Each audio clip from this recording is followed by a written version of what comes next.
I got 5 nuggets instead of 4, and that's why I deserve the crown. And that's when I went, wait, wasn't it a 6-piece? And I went, was it? Brenda, that bitch! I'm going back for my own! Don't call my mom a bitch. And this is why The plot thickens. this is why I don't invite people to my birthday anymore. Like, I'm just having the Peter Griffin fist fight of a century on top of a table with Lanny with just like a simple like birthday hat, and he's just like, "This is all wrong. This is all wrong." He's like, A simple birthday could hat, you and do that's this it. to me? it should be my crown.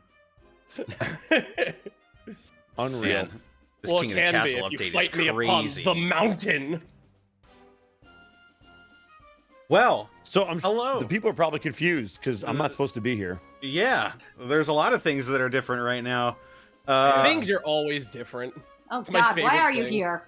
Nothing's You know ever what? the I ask same. myself I- that question every morning. Because I invited him. I was just like, but what about Bosco? Rabbit. You gotta make room for Bosco. It's You know true. why? You Bosco know what side hap- hug. You know what happens when you say his name 3 times? Mm-hmm. He just shows up in your house. I'm I'm here now, aren't I? I do it when I He does cook all the Italian at my time. apartment. I go Bosco, Bosco, Bosco. Then he appears. I try it, and he just goes, slaps me in the face, and then leaves because it's not right. It's not right at Slaps all. you in the face. Say it again. I want to go back. If you say his name 3 times into a mirror at midnight, he shows up in your life as additional voices. He just But- gets upset Yes, because my he had to new go Edward scream. Bosco sleep paralysis demon. But welcome to this one shot here, ladies and gentlemen. We've got quite the rowdy crew tonight, and we're ready for adventure. Are you? Ah, yes. You better be. Yes. I am contractually obligated to have fun for Indeed. 2 to 3 hours. And I forgot to ask, how's my volume, by the way? Your volume is fine. I Wait, got wait, everything Wait. Okay. squared away before the stream Hold up. started. Hold My up. You got a tor- contract? Where's my contract? I think so. Like this little piece of paper with a little Santa on the bottom of it certainly looks like a contract. That's a Christmas card. Oh shit! Well, Welp. Damn it! Back at it Well, again. before we get back to your contractually obligated duties, hey, why don't you tell the people where they can find you, Rabbit, and what you've been up to? Oh man, hey, guess what? I'm Rabbit. I'm a comedian and a writer. You can go ahead and find me on Twitch, Twitter, and my VODs on YouTube at HeyMrRabbit. I stream throughout the week. I am a variety streamer. I play RPGs, horror games, and retro games mostly. I play last couple games I played were Unworthy, which was really fun. In Sound Mind, which was really fun, and RuneScape, which it's the quintessential RuneScape experience where there's not really any goal in the count. I just go, "What's over there?" and I walk to the right, and God knows what will happen. It's a very fun time. Kind of a hodgepodge of mishmash of fun, dumb stories. So if you want to be lightly entertained and giggle out of your orifice of choosing, then you should go down to HeyMrRabbit at Twitch and just enjoy the show. Enjoy the show. Stream throughout the week. HeyMrRabbit. That's me. Right on. Up next, we've got Lanipator. Where can they find you, and what are you up to? Find me all over the internet at Lanipator. Here, twitch.tv/Lanipator. Been playing a lot of Zelda. A lot of that Zelda. It's a very good game. I'm sure a lot of people out there have been playing it. Dear God, the game does not end. There is always more to do or see in Zelda. A million years, Link. A million years. This is probably the most hours I've dumped into a game since Elden Ring. Like it's been a hot minute. But yeah, it's looking like I'm getting towards the end of the main story though. So if you want to tune in while I guess beat up Matt Mercer tomorrow night, pop on in. It'll be a fun time. Other than that, Yu Yu Hakusho abridged commentary has been going live on my YouTube channel, youtube.com/Lanipator, and the DBZA commentaries Episode 42 just came out today. Stay tuned to the end of it. There's a very special surprise for those that haven't seen it yet. Ooh. That's pretty much me though. I like surprises. Some purist typing going on. That's everything that I'm up to. All right. The dissertation's actively being written as we're speaking. Sarah, where can they find you, and what are you up to? I'm on Twitter and YouTube at Sarah with an H and with an Emilia. I don't think I have anything to talk about, honestly. I just got back from a signing at the LA County Fair. I'm a little tired. Me and Rabbit and Groove started of Sound Mind. In Sound Mind? Yeah. In Sound Mind. A lot of people I know are in it. It's wild. It's a wild fun game. Very Tomar's surreal. there. I don't think we found him yet though. I love Tomar. We'll find him. But Mike's there too. Or Mick. Is it Mike? Mick? Talk about Rice Pirate? Yeah. Yeah, that's Mick. But yeah. Yeah. Yeah. We've also got Edward Bosco. Where can they find you? What are you up to? You can find me at EdBoscoVA on both Instagram and Twitter, and right here on twitch.tv/EdwardBosco. Right on. And they can find me on Twitter, Twitch, and YouTube.com/DistortionDevil. I stream Tuesdays, Fridays, Saturdays, and Sunday. We just wrapped up Judgment, so next Saturday, me and Ed, we're going to begin the likely long journey of playing through Yakuza Like a Dragon. Although from what we've been told, hopefully not as long as Judgment. Also, we were beating on Matt Mercer before it was cool, and by that I mean like 50 minutes ago. Just now. Yeah, just before. We whipped the dog water out of him. I'm glad to know that both there is a theme and that the man gets work. It's he got worked. He got these hands. I just imagine like his epic oil painting piece of just Connor just throwing Matt Mercer into like the rings of Saturn. Some people might say we ran his pockets. Oh. But yes. Also, we started up Deus Ex Invisible War. And that is a game that people can play. Anyway. But if it's an invisible war, how can you see the game? We have a specialist. John Cena is guiding us through our trying time. Anyway. Oh, God. I like John Cena. I don't like his weird cousin, John Euclidean. What a callback. You cannot perceive him. Wow. We're in the weeds now, boys. What a callback with that one. Well, you know what I can perceive? That this episode was brought to you in part by Die Hard Dice. Oh, I was drinking Die Hard Dice! Woo. That's right. Die Hard Dice is your one-stop shop for dice and dice accessories. And if you head on over to dieharddice.com, you can use the code Unexpectables to save 10% on your order. That's a lot of savings. I need a minute. It is a lot of savings. You can also pick up some Lies Aspect Dice, the official collaboration between the Unexpectables and Die Hard Dice. They're beautiful porcelain white with navy blue inking. Get a hold of them now at dieharddice.com. Also check out our store, where we've got several designs that you can turn into t-shirts, stickers, flags, water bottles, bunch of stuff. We've got the Sweet Dragon. Morgan used to go ahead and get cornered into. She's got to get cornered into those like stick-on tattoos. Oh, definitely. We got to invest in henna. Yeah. Corner the henna market. But before we get into any of that, we got to get into some bits and subs. We've got a Prime sub from Darkly7. Mila Ninja, thank you for the 38 months. Wham! One Shot Riot. Dusk Ninja Kenji. thank you for the 9 months. Hey guys, you're cool. Keep being you. Oathbreaker John, thank you for the 38 months. Just in time for the one-shot. Dusk Ninja Kenny, thank you for the 200 bits. Weird story.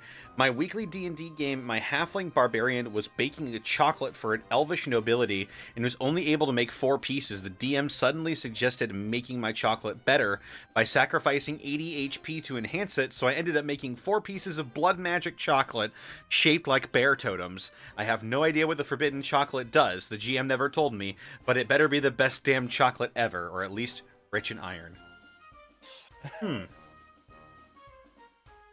That's a dubious cookbook you're looking to. Like, you know, you're just like, you want to know what would spice up your souffle? What? Your blood. That's one way to sell your soul. Certainly. Is your warlock patron Gordon Ramsay? Maybe. Maybe.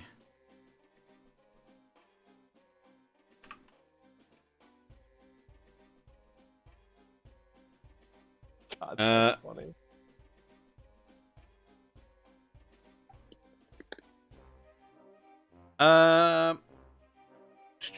Mad Monk Montague, thank you for the 28 months. Time for an amazing one-shot. Lord Archive, thank you for the 13 months. Veil of the Void, thank you for gifting a sub to Princess Kitsune. Scalfar, thank you for the 38 months. Dusk Ninja Kenji, thank you for the 100 bits. Have you heard of Gene Funk 2090? It's basically Cyberpunk / Shadowrun with 5e mechanics. It could be a fun future one-shot, maybe. Ooh. It is. Ooh, I don't know about it. And Veil of the Void, thank you for gifting a tier 1 sub to Candy Demon.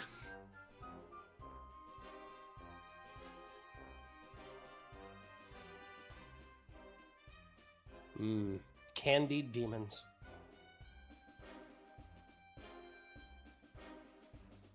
Indeed.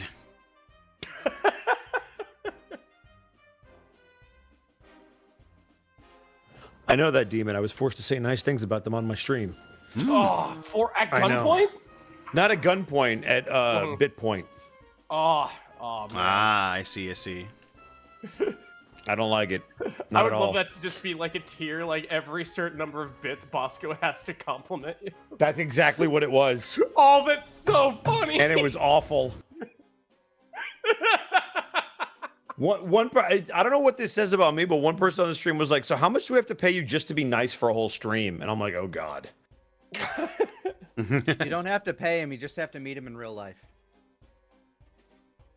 How dare you? Sir? I am destroying kayfabe. Sir, yeah, what the fuck, dude? Of all the people. Oh, man. Out here trying to ruin my MJF heat. How many pieces? How many? Sorry, I didn't mean to interrupt your bits, Monty Connor. pay you to just shoot well, Bosco like that? The only one we got left is from Bergflax. Thank you for the 50 bits. In before someone makes a goddamn functional computer that plays Minecraft in TOTK. Now that would be wacky. It's gonna be Skyrim. My money's on Skyrim or Doom. Oh my god. Oh, you're finally awake. Well, with that,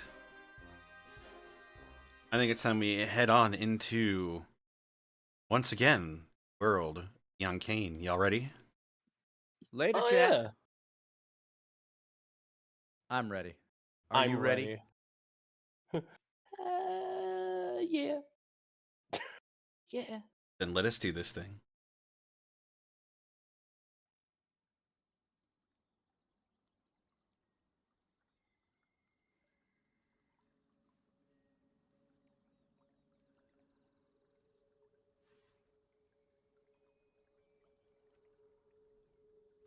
In the world of Eanchainn, on the continent of Stydia, in the city of Tirastir,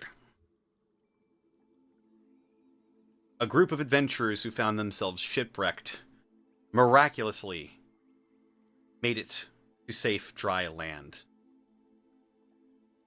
The lizard folk city of Tirastir greeted you with open arms. Saddened that you did not have much to trade, but understanding that the tumultuous nature of the ocean can be quite violent and unpredictable at times. You were nonetheless welcomed in with what little money you had left. And eventually, you find work once again. Find yourself on the road between the lizardfolk city of Tirastir and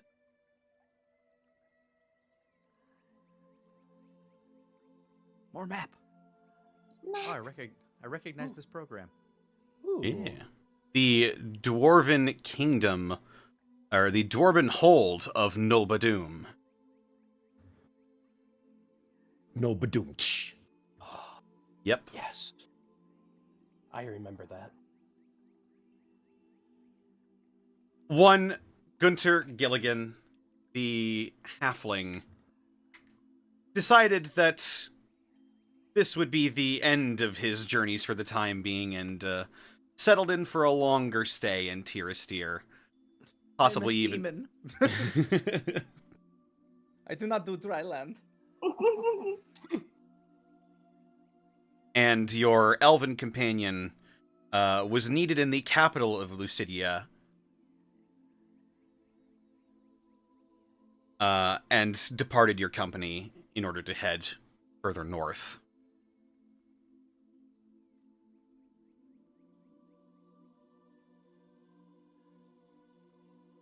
You were contracted by the lizard folk merchant, known as Thiago, acting as a caravan master for a series of merchant carts that travel throughout Lucidia. The two of you being Keldagrim Redax, the dwarven barbarian, and Talos Rex, the human fighter. Oh yeah, I know that guy. You're hired on as caravan guards. Although you don't expect the road will have much trouble on the way to your destination. You particularly, Keldagrim, know this area quite well, as Nulbadum is your home. Yes. Nestled in the spears of Tamal. Mm-hmm. However, you've never quite traveled this particular road before, but this is an area that is around your home. So you settle in to go back to your roots. Hills of Nulbadum.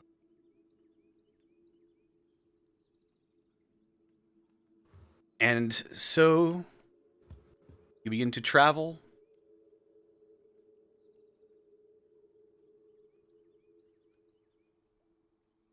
Past the Karameb jungle.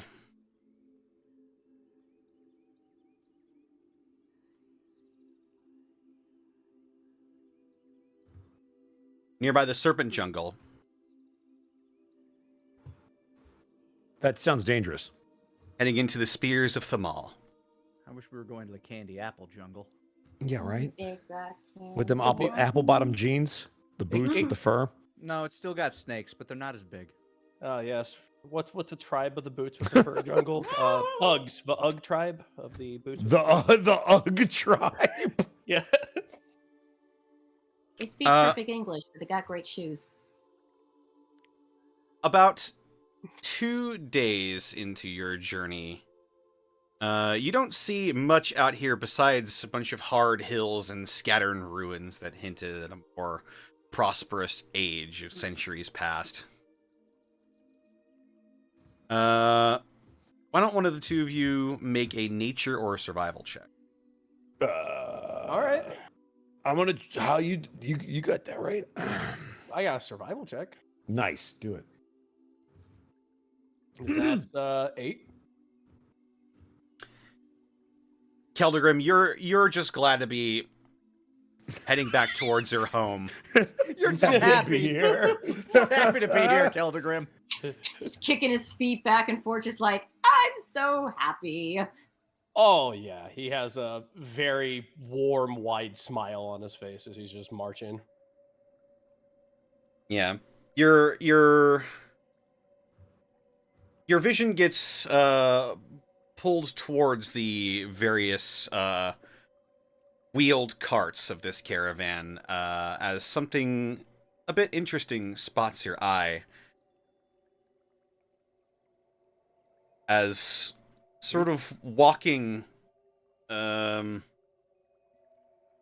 a bit of a bitter expression on his face is a very strange being.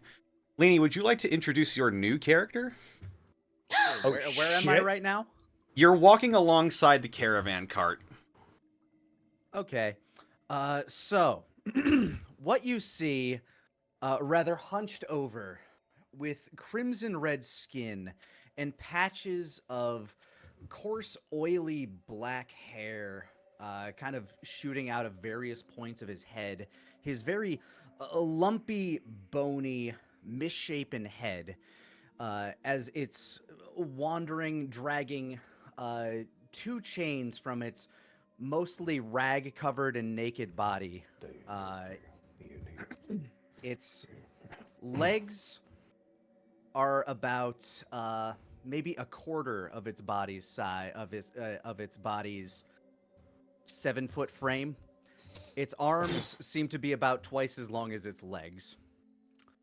It walks with a hunch, kind of staring back and forth. A thick metal, what appears to be shackle, etched with many runes, strapped very tightly around his neck, where you can see some black Icarus scabs and bloody muck kind of like sticking to its flesh. As it turns its head to look towards you, you see that its mouth is filled to the brim, probably overfilled, with very sharp, oversized canine-like teeth. And as it sees you, Talos, its eyes open slightly wider. Does this thing seem hostile? Yes.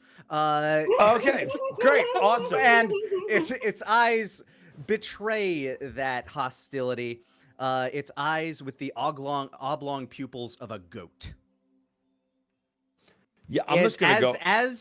As its eyes gain those hostility, you see the runes around the shackle around its neck begin to light up, and its face begins to wince with pain as it kind of hunches back away. Okay, I'm gonna pull out my glaive. I thought you were going to say, and I pull out my gun. Yeah, I pull out my gun and I start pull shooting. out my gun. Look, it was him. My glaive is what I call my gun. That's what it. Yeah. That's not really my specialty. Do the runes on this creature look at all discernible, Connor? Make a what would this be? Probably Arcana, I guess. Probably athletics. Yeah. Make an Arcana check. All right. Well, I'm gonna pray. It's a 17. Wow. Let's go, Talos.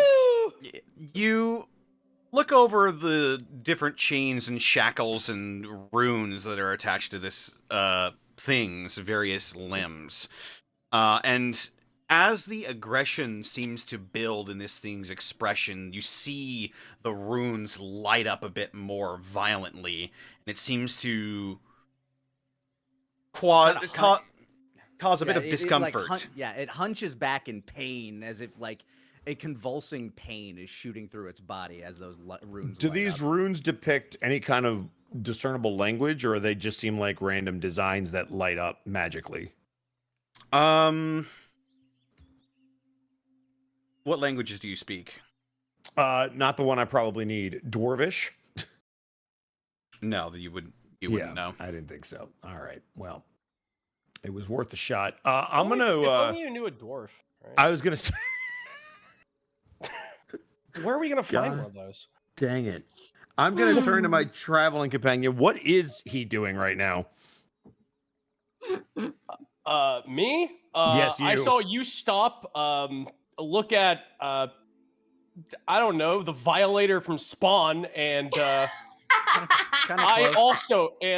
also just I had my battle axe just idly on my shoulder, but now it's just clapped over in both hands as Keldagrim sighs. Always something on the trails. You know what this thing is?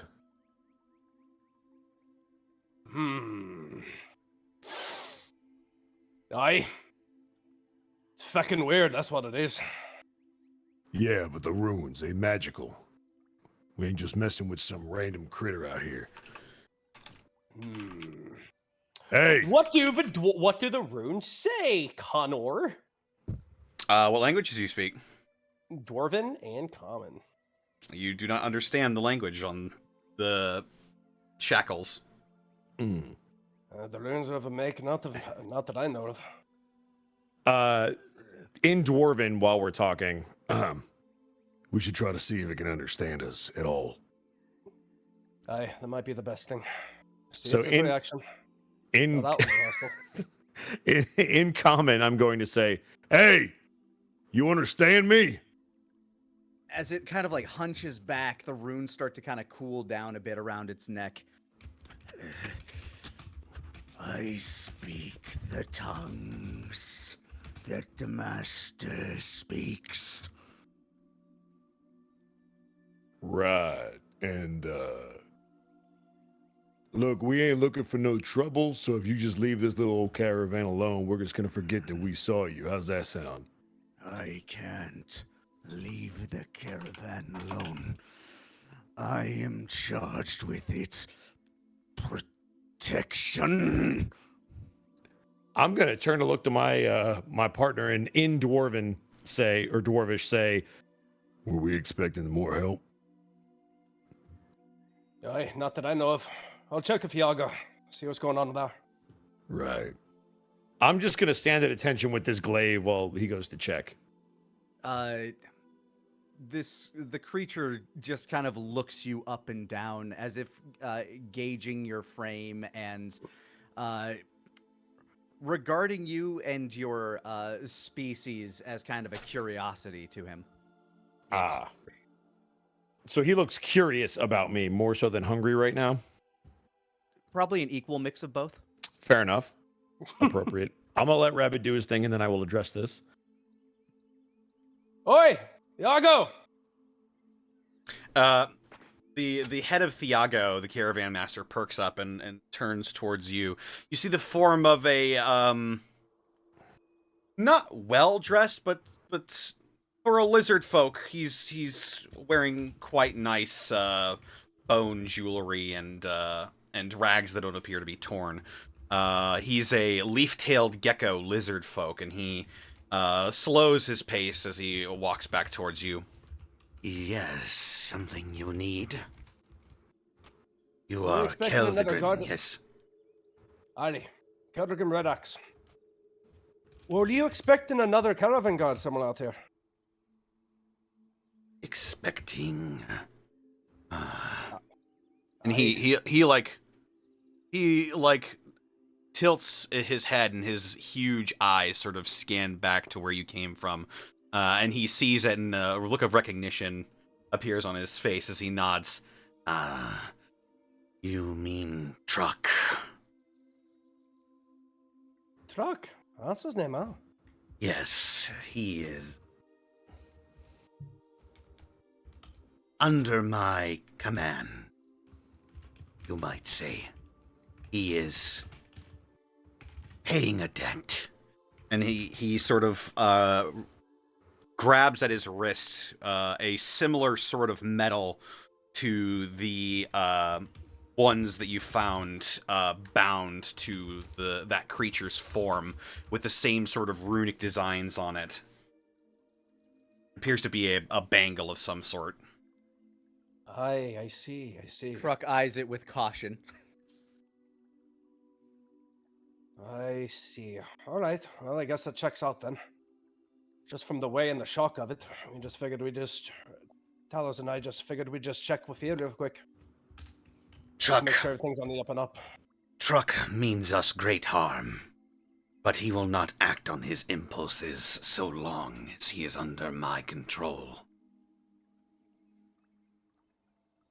What is he then? I have heard stories. His kind, I believe they are referred to as Tieflings. Aye, tieflings, huh? Yes. Ever heard of tieflings? Make a religion check. 18. Not bad, As it happens, you have actually heard of tieflings. They are very few and far between. But you've heard by way of traders coming in and spilling gossip about beings that have the lineage tracing back to fiends, either devils or demons. Exceedingly rare, but you have heard of them. I've heard of them. Normally around Nobledom, some of the traders. All right, if it checks out, then it checks out. Then Yes. cut and dry. Then I'll go ahead and let Talos know. Thank you for your time. We'll go ahead and get this settled, and we'll get back on the road beforehand. Yes. And he makes his way back to the front of this caravan. Now I'll make my way back to Talos with a arm raised. Talos, got news for you.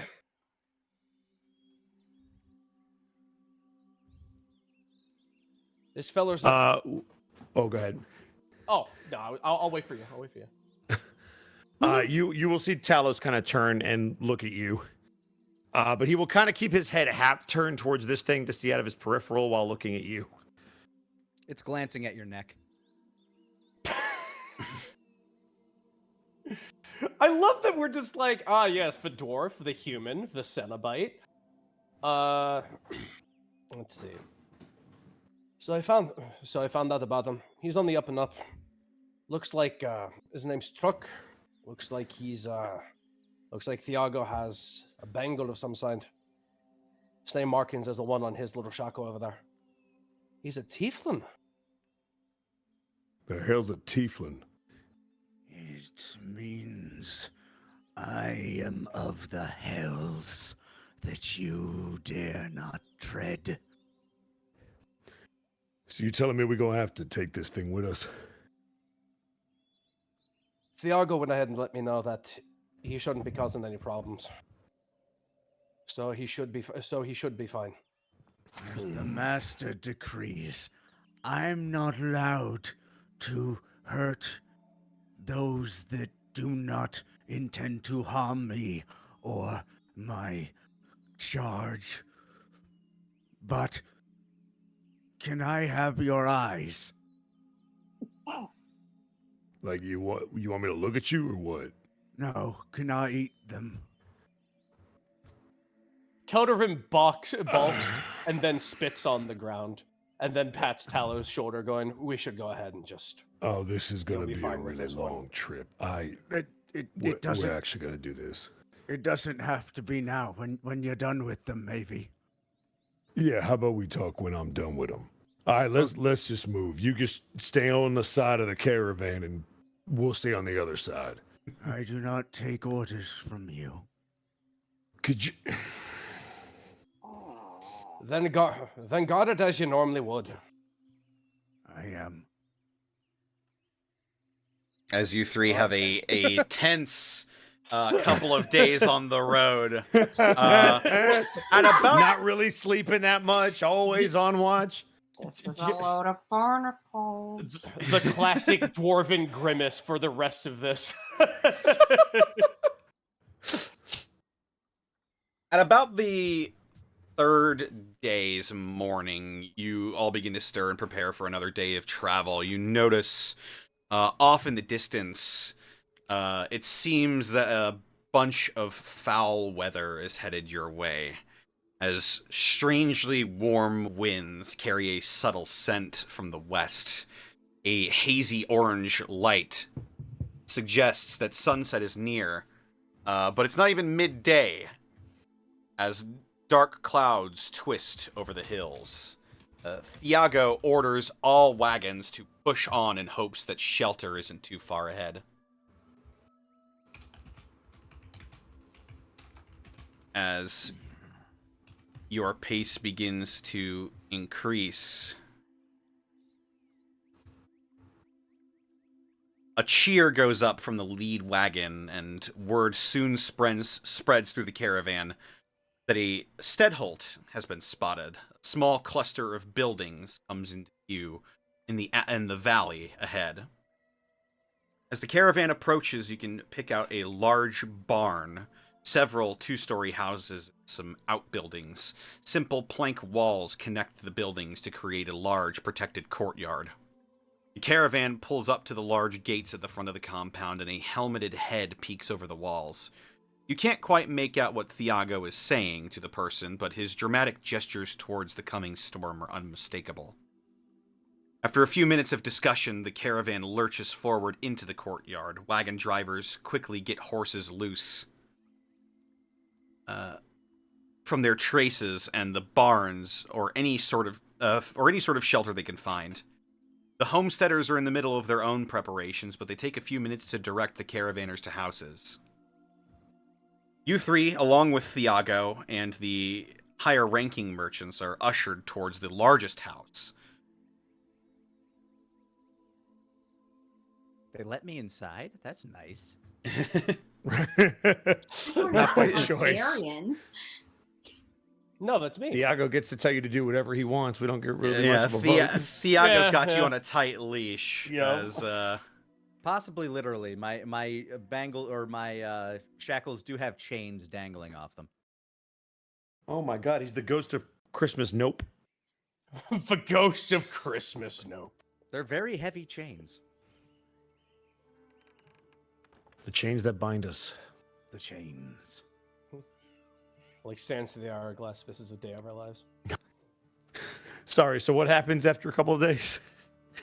So, inside of the house, the furnishings are simple and well built. The family members are in worn but clean clothes, and the man who seems to be in charge of the Steadholt approaches Thiago. It appears to be a halfling man. He's got sort of shaggy brown hair. It appears to be a bit on in years, especially for a halfling. He's probably quite old. And he approaches Thiago. We don't have much. It'll be a while before the spring crop comes in, so we've just got what's left over from our winter supplies. But we'll try to keep your folks comfortable while the weather passes. In the meantime, welcome to Stone Shadow Farm. I am Elfer Stone Shadow. I run things around here. Truck is staring at Elfer Storm Shadow and drooling. Oh, is that house broken?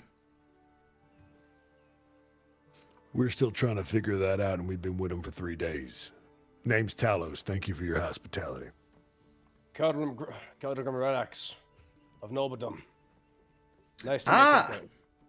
Live nearby. Hi. Well, I was a miner before I went ahead and became a caravan guard. Well, me and my people will do our best to make sure you are all comfortable during your stay here. Like I said, we don't exactly have much. And if you might need a hand, just go ahead and just seek me out. Do you have any spare children that you don't want? You'll see Keldagrim slowly just move between Truck and Elfer. Elfer's eyes sort of narrow and his jaw slacks a bit. No, we are quite fond of our children. Are you sure And Thiago like gives him like a plaque-heading, like it's okay, hands gesture.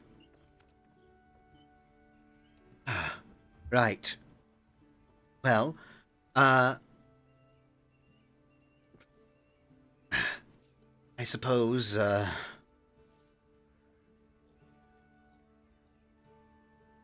I'd be more than happy to help out the neighbor. Well,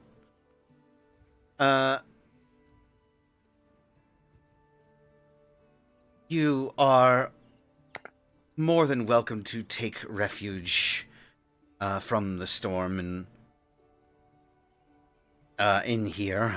Don't exactly have any extra beds, unfortunately. We can see about getting you fed. Go talk to Tessia in the courtyard. Sorry, you said Tessia? Yes, you'll recognize her. Aye. All right. No Let's go, big man. After you, young one. After you. The two of us will go do it. Okay. You make your way to the courtyard where the basically the town's storehouse of food and grain and such is, and you head inside and jotting silently in a book. Sarah, would you like to introduce your character? Hey! Hey! I'm here! Yay! Hey! This woman doesn't really clock you when you come in. She's too absorbed in what she's doing. The first thing you will notice is that this is a big woman. How many of you are actually 7 feet tall? I'm close to it, but I ain't 7. This woman is taller than you. Truck is 7 foot hunched, but he's not currently with the party. I am 4'6". Yeah, she's Fuck. Well, even sitting down, you can tell this is a very tall woman. She's built a bit like Brennan from Game of Thrones. Oh right. Lord. A giant woman. A giant woman. Giant woman, Lady D has entered the party. And she's got tea-colored hair and these sort of light, cloudy blue eyes. And I mean, again, she's very contentedly absorbed in her book as you guys come in. Is there a door to the room that you're in? I assume it's just an open storage space, right, Connor? Yeah, there are like shelves where like grain and food and other amenities are being stored. You're probably in there taking inventory. I am going to knock on one of the shelves just to create some kind of noise to see if this person reacts so I don't startle them. So very lightly you will hear. She looks up. She blinks and then she sort of smiles, cocks her head. Sorry, milady, they told us to come look for you for supplies. Her eyes widen and she nods and she stands up and sort of indicates around her, like, what do you need? They said something about the winter stocks. Y'all might be able to provide something for us.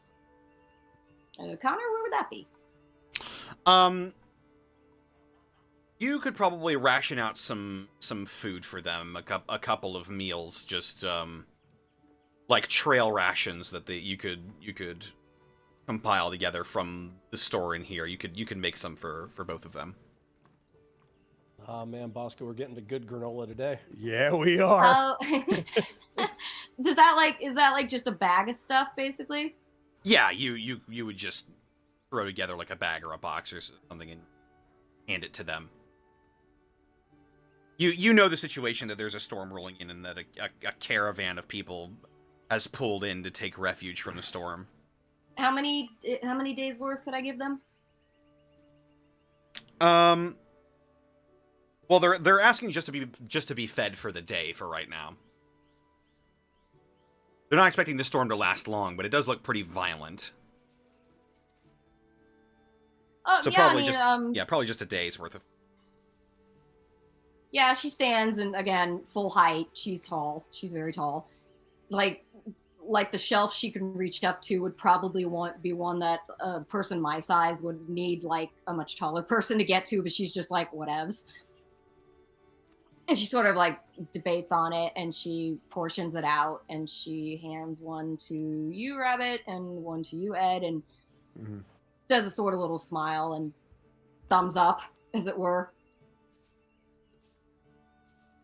You'll see just kind of a low bow of the head from Talos, and he's gonna look over at Keldagrim, and he'll say, "So we got the quiet one here. We got the one that wants to eat everything. I feel like we're on opposite ends of the spectrum on this trip." Hey, maybe she's taking a vow of silence. Maybe she might be falling a faith like that, eh? I mean, I'll take that to the alternative. She snorts. She reaches into her pocket on this little holster style thing on the side of her thing and pulls out a book. And she sort of gives her nail a click, and it suddenly grows longer. And she opens her little book. It's like one of those books little notebooks you can literally hold in one hand. Like I have those. Like a detective could hold on. You know what I mean? Like that fancy little black book. Yeah, not a black book. It's more like one of those speckled egg colors. Mm-hmm. And she sort of scratches out on it for a second, and then she faces it towards you guys and says, and it says, "Not deaf." Right. We didn't mean no disrespect. Actually, I was curious. You seem well studied. I was wondering, we got a traveling companion who's got like these weird runes on him. I don't want to presume that you might know what they are, but you seem like you're well read. If you wouldn't mind maybe taking a look, I'd feel a little bit more comfortable because I haven't been able to figure it out. I just know it's magic. It's beyond me. The runes aren't Dwarven, I'll tell you that much. Her eyes widen. She suddenly looks like really intrigued, and she just nods like vigorously. All right. Like, yeah, that sounds cool. All right, let's go take a look. I appreciate it. And we're gonna lead her back towards the caravan. How many rats, stray cats, and various other rodents can I fit in my mouth? Go ahead and Roll a D4 for rats. make a perception check first. Ma, I don't want You gotta find them. Starting to fight with Lucy. Yeah, I felt the 20 coming. Perception of truck is a modified 20. Modified 20. The cats seem to be avoiding you for whatever reason. Shocking. Wow. However, you do spy a rat coming out of the storehouse where you saw the other two caravan guards walk into. Go ahead and make an athletics check. Athletics to catch rat. 21. Oh yeah. Wow! Rat grab! I will lift up whatever piece of furniture is in my way.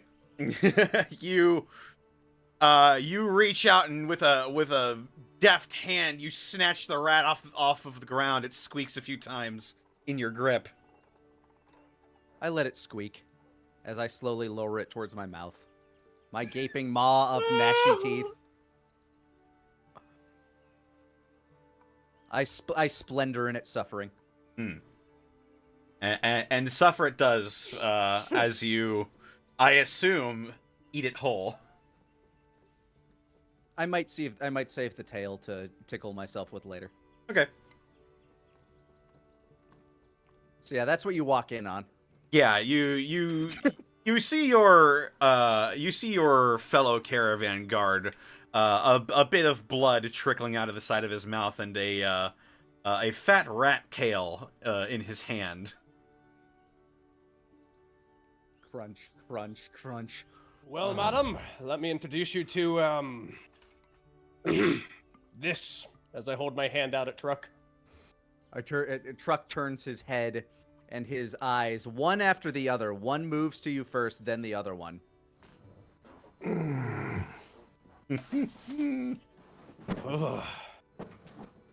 And with another crunch and a large gulp that you can kind of see the shape of the thing kind of wriggle down his throat.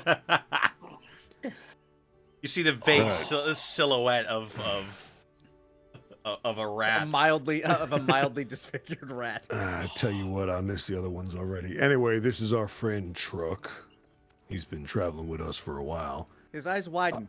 We are friends? All right, he don't get subtlety at all. Right, but he's the one with the runes, if you wouldn't mind taking a peek. He ain't gonna bite. I'm not allowed to attack friends. This is a friend, in case it wasn't clear. Just going back and forth between you guys, she finally shrugs, opens her little book, scratches on it, and holds it and faces it towards Truck, and it just says, "Hello." Can you read? I was going to say, he stares at it for a moment. What language did you write that in? Common. A drop of bloody drool just kind of drips down his cheek for a moment, and then he looks back. Hello. Oh, so he does. Oh, so you do understand written word. Nice. Yeah, he has an intelligence of 10. He can read. Charisma is his dump stat, if you couldn't tell. I couldn't tell. I thought it was strength, but clearly it's charisma now that I think about it. So yeah, runes. Yeah. I mean, yeah, I'll roll on that. What languages do you speak? Common, Sylvan, Draconic, Giant, and Elvish. One more time? Common, Sylvan, Draconic, Giant, Elvish. Yeah, I knew that. Yes, it worked. Actually, you also don't understand the languages. No. The language on this. Ed was so happy for a second. I was so happy. I was like, yay, maybe. Go ahead and make an Arcana check. All right. That's 22. With the 22, you do speak Sylvan, so you sort of vaguely understand. It's not the exact language.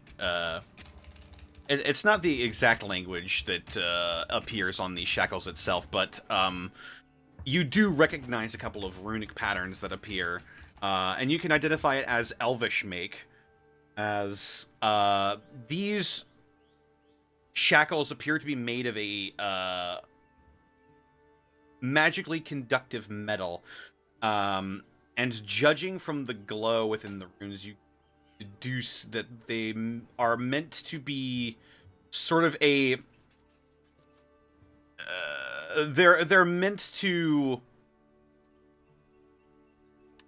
subdue urges and prevent violent tendencies on whoever would be shackled by them.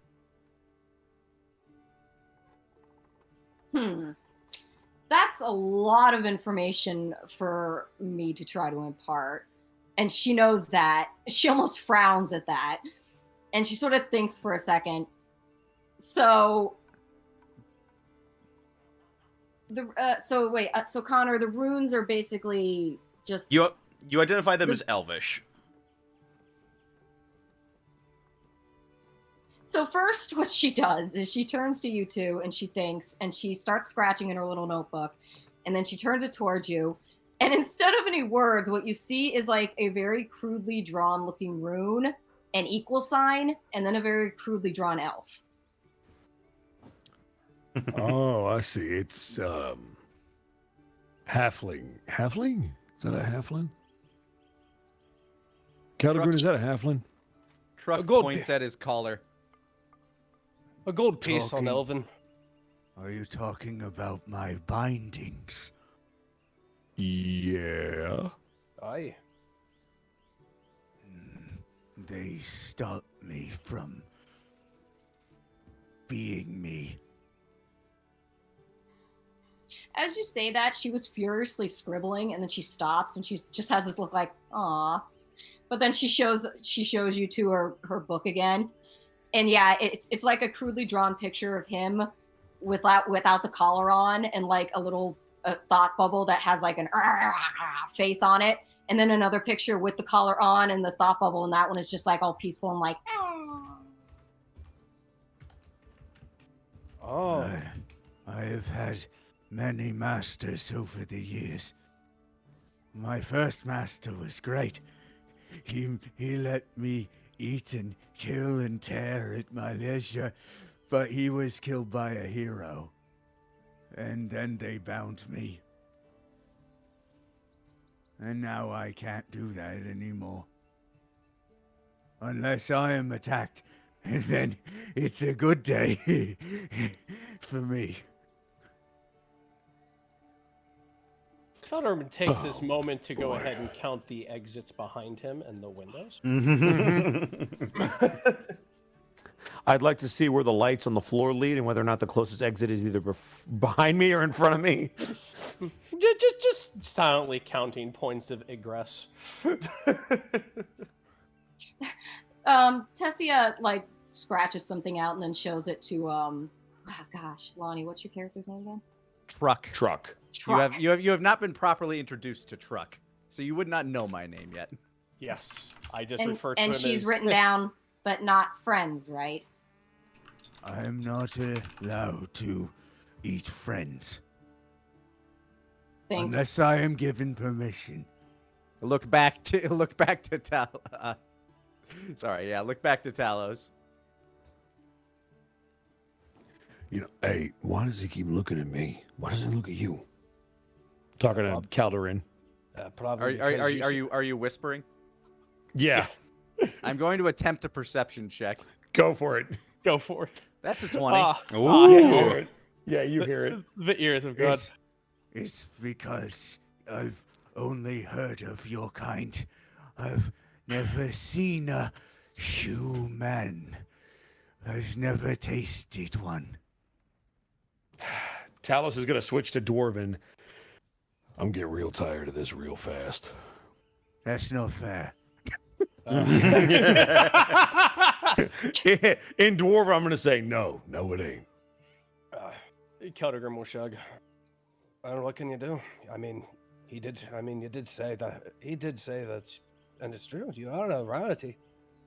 But I'm of the same make.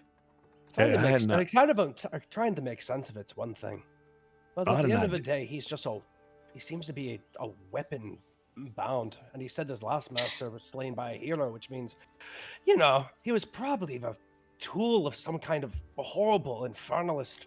Like, think back to the symbols that we found back on the island, eh? Probably something like that, Meg, eh? I mean, maybe. They don't look the same, but maybe. Anyway, we could debate the morality of this all we want. What I was going to say, this mage or scribe or whatever their specialty is actually could be a lot of help, because if something goes wrong with these runes, as much as Thiago likes to say they ain't gonna, I'd feel a lot better if we had somebody that also knew how to deal with stuff like this. I think we can maybe convince them to let us bring along another one if we can convince them to go. Agreed, but they're probably already bound to this farm, so we probably have to go ahead and talk with. Probably have to talk to the head. Probably have to talk to Elfer. Yeah. Sorry, milady. What was your name again? I don't think we ever got it. Scribbles in her book, shows it, says Tessia. Oh, right. There was Tessia, my memory. Tessia. Yeah. Truck. Well, that's what the normal folk call me. They couldn't pronounce my real name without the proper screams. All right. Where did Thiago get up to? Aye, let's leave Truck to his business, and we'll go ahead and find Thiago. It's easy enough to spot Thiago wandering amongst these halflings and dwarves. While they do, like, they go off and, like, Tessie sort of thinks about it, turns back to Truck, And then she starts writing down, and she pulls her book up again, and now she's written hello in Sylvan, and she just looks at him unexpectedly. He pulls out the rat tail, just kind of sticks it up his nose and starts twisting, and just kind of tilts his head to the side. Doesn't seem to understand. She's like, she sort of has this look of like, okay. She starts going down her language list because she's curious to see if he can understand anything else. As you go down your list, he seems to understand Common and Infernal, if you knew that one, but I am assuming you do not. Nah. This is just a kill time while you two go talk to the other guy. Got it. I love it. I guess, yeah. I think I also understand Abyssal, based on my roots. That would make sense. You're a fun, multifaceted character that I like and Keldagrim hates. Yep. It's always nice when you're like, my character hates you, but above game, I appreciate everything you're doing. You track down Thiago, who is sort of directing people in the caravan to basically store the wagons properly and huddle in for the night because it looks like the storm's not going to blow over anytime soon. He's also talking with Elfin as well, just sort of helping to direct the proceedings without being too much of a burden. Thiago looks up. Keldagrim, Talos, how can I help you? Yeah, we had a idea we wanted to run by you. Yes. So, Keldagrim and I have been doing this adventuring thing for a little while, and last time we were on one of these trips, we actually, we had a friend of ours, Gunter, I think his name was, kind of handled all the magic stuff. I feel like we're severely lacking in that department, especially if anything goes wrong with your runes.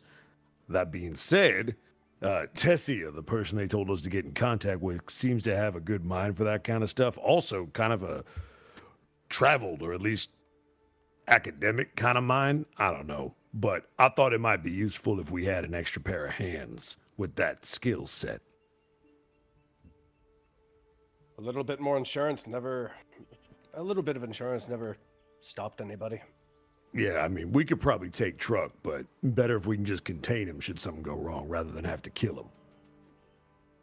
He spoke of his former master slain by a healer, which makes me go, he's probably bad news. Good that he shot what I think, personally. He is definitely bad news, but the magic in oathbound shackles he wears is ancient and powerful.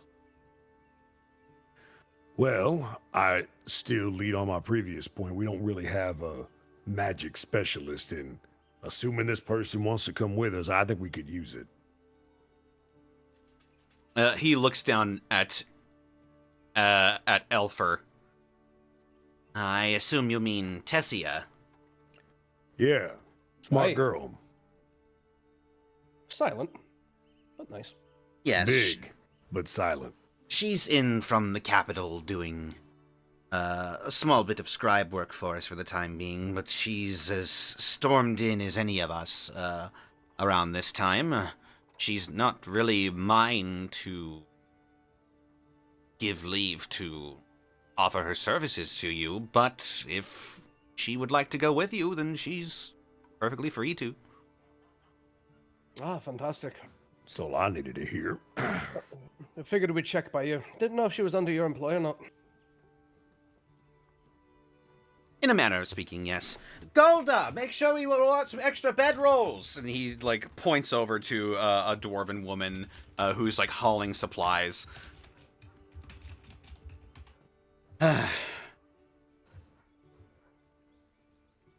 He seems to be in a bit of a bit exhausted by all of this. I'm gonna go back out and see if I can recruit the mage. Absolutely. I will pat your arm and thumb back toward the house with Tessia. Just see as Tessie is like still writing down words in different languages, and Truck's just shaking his head. Hey, Tessia, was it? Looks back at you. Yeah, we was just talking and thinking, and this whole adventuring thing, we've been down the road once or twice. Had a friend that was kind of like you, knew all the magic stuff, but they weren't really able to come with us this time. We were curious. We heard you're kind of out and doing scribe stuff, and we're going to be traveling the road. A lot of interesting and crazy stuff out there, as you can see, kind of pointing at Truck. And was curious if you maybe wanted to tag along. We could really use the extra set of hands. Our first destination is going to be Nobledom. If you've never been there, I happen to be a native. I could show you around.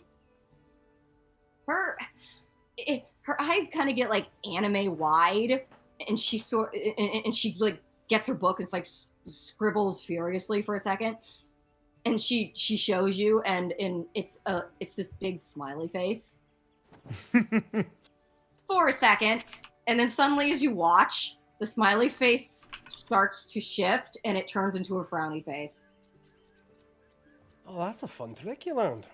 Keldagrim will have a warm smile as he looks at you. But It's why pretty the frown? impressive. She blinks. She blinks at that and suddenly turns the book back to her. And then she just makes this scoffing sound, like, really? I mean, our And she last friend didn't even have a book, so that's a really cool trick. She sort of smacks the book on the cover, and then the book sort of smacks her back by opening really hard. And then it starts doing this thing like it's trying to flap out of her hands, and she has to hold on to it. She finally gets a hold. She's like, she sort of like puts it down like nothing. Is your book okay? Sighs. Sort of gingerly brings it back up, glares at it for a second, then finally opens it again and scribbles out and shows you.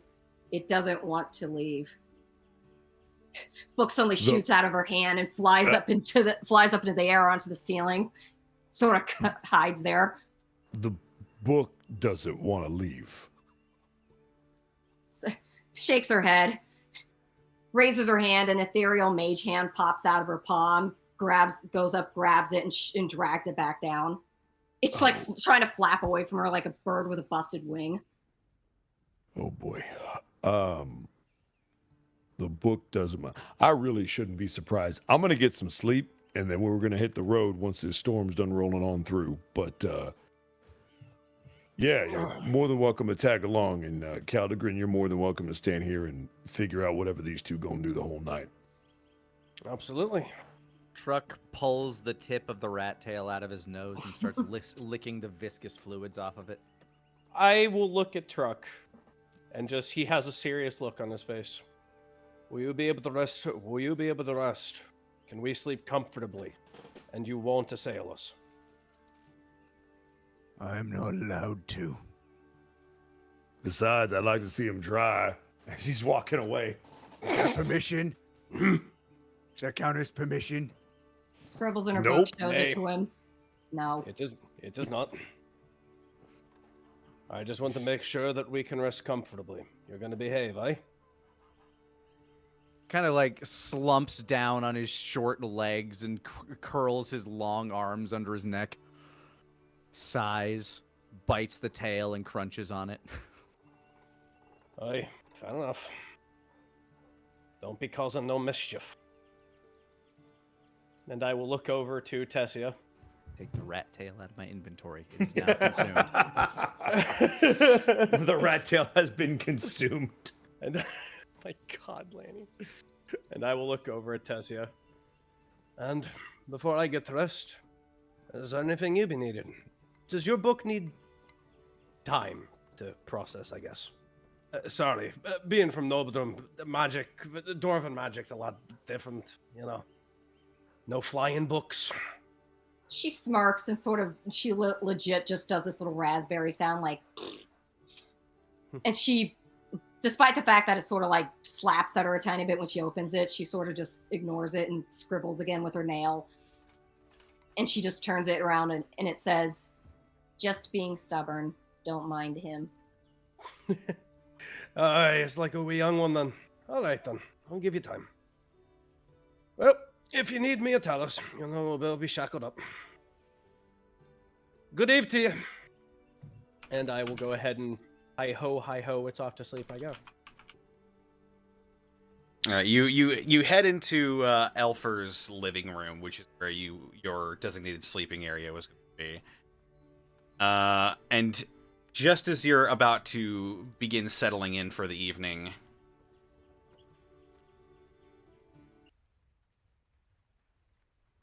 the door bursts open as the face of a scared, crying, probably no older than 11-year-old halfling child runs through the door and screams, "Grandpa Elfer! Grandpa Elfer! They took Pyotr! They took Pyotr!" And Elfer sort of runs over and ups the back of her head and pats her head. Maja, what's wrong? What's wrong? Grandpa Elfer, they took Pyotr. Some monsters came. We were picking herbs to help maybe cook for the people coming in from the caravan, and they took him. They took Pyotr. Are we all woken up by this? Yeah, definitely. The sound of this screaming, crying child has definitely awoken you. As Elfer sort of waves a hand and lights some candles.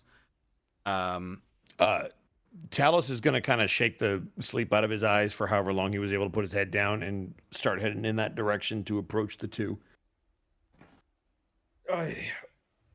Keldagrim will shake himself awake.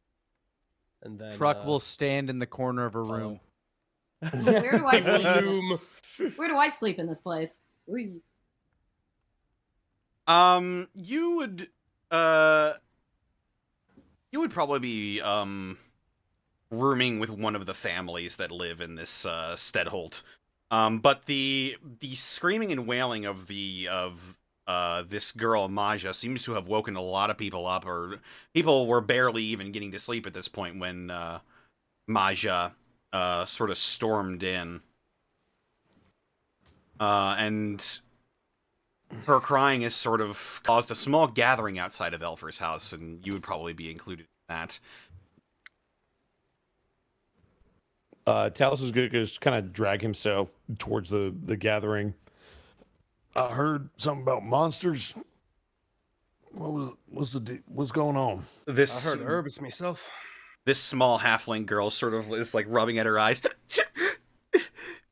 My brother, Fyodor, we were picking herbs for dinner tonight, and then a bunch of really huge, really scary monsters with sharp teeth. They jumped out and they shoved me down and they grabbed him and then they ran off, and then I came here to tell all of you, and Fyodor is gone. Hey, don't worry. Hey. Where were y'all when this happened? We were. Where were you? We were outside the walls. Which place close? Was Okay. there any place that you two liked gathering? There, A river or a stream or something? there were some bushes we gathered herbs from, and I don't know where they went. And they took Pyotr. They were really big and scary, and I'm not big, and I'm not good at fighting, so I couldn't get That's them. all right. You were still very brave to come back here and tell everybody, and we're going to go help your brother out, okay? Mm-hmm. All right. You do what needs to be done. You get some rest now, okay? Elfer will sort of lead Maja to bed, and then he'll sort of storm out. Is Thiago there? Thiago is there, and he's sort of like rubbing his chin and shaking his head a bit, looking a little guilty. And Elfer, Why does everything else get to eat the children but me? Damn it, Lanny. You get I get a couple of glances from people who are close by enough to hear that, and they just sort of scoot a couple steps away from you. Elfer addresses the crowd that is gathered outside of his home. All right. Pyotr's been kidnapped. Apparently some creatures took him when him and Maja were gathering herbs outside of the town walls. We need anybody who can volunteer and try and get him back. I'm right here. I'll go ahead and slap a fist against my chest. You're from the caravan, yes. I remember you two. You were Talos and Keldagrim. Aye. Yes. Talos? Hey, Talos? Yes, that's me. You'll feel a tap on your shoulder. Mm-hmm. Turns, looks up, I'm assuming.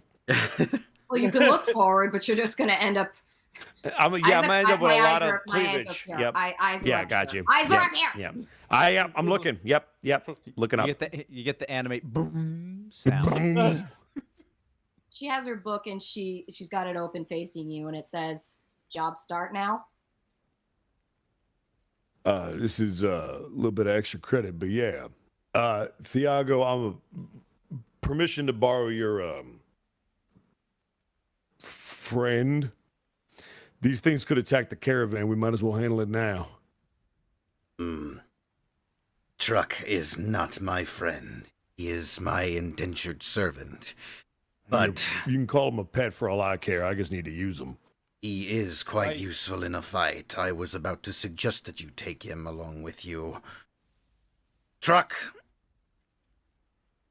Do I have permission to eat?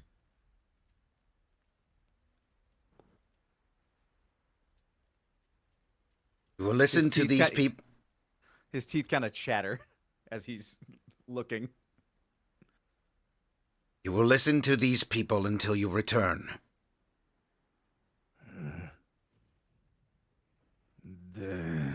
Yes, master.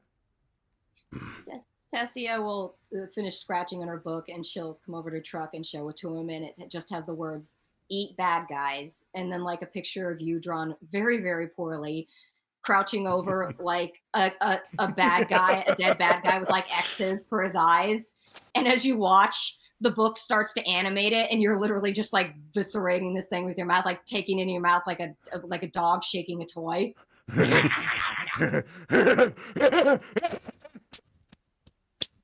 He starts clapping and maniacally laughing. You get a bunch of uncomfortable looking halflings and dwarves just sort of slowly moving away from Truck, but the people seem relieved that none of them have to go out and look for Pyotr themselves. Tessie has like little slightly drooped ears. Her long drooped ears are slightly more perked up. Like she's excited. Her tail is kind of going a little swishy, swishy, swishy. Truck, what is your weapon of choice? These two heavy chains at my side are the only visible weapon that are not of my body. On 5e, they're called weighted chains. They do 1d6 damage, I believe. Then Thiago will approach you all. You may borrow anything you like if you need it. Obviously, I can't part with anything. I can give you some of my wares at a discount as well, should you feel the need. I have 2 potions of healing.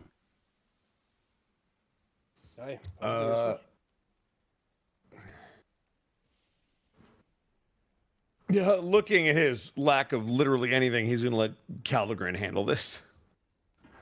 Yeah, we don't have any money. Yeah, literally, I have 0 right now. Unless you wanted to say we got money from doing some odd jobs in the Lizard Town. I'll say each of you has 25 gold. I'll take it. That works. How much you willing to part with the potions for? Hey. They are 25 gold each. I love you. Well, boy, howdy, do I have a surprise for you. Welcome to Connor's and welcome to Connor's House of Bargains. You get money, you lose money. That's the way. Guess it should I'm be. going to 0. What's That's the potion, way Connor? It is. It is a potion of healing. Here is what is currently on So, Truck's person. 1d4. Is it 1d4 plus 2? 2d4 plus 2? Let me have a little look. It's the bottom one, right? Let's see. Yeah, Yes, it's healing just a is regular 2d4 potion of plus healing. 2. 2d4 plus 2. Yes. It is 2d4. Hot dog. Okay, got it. Good. So we each get one of those. What were you saying, Lanny? I said, here is what is currently on Truck's person.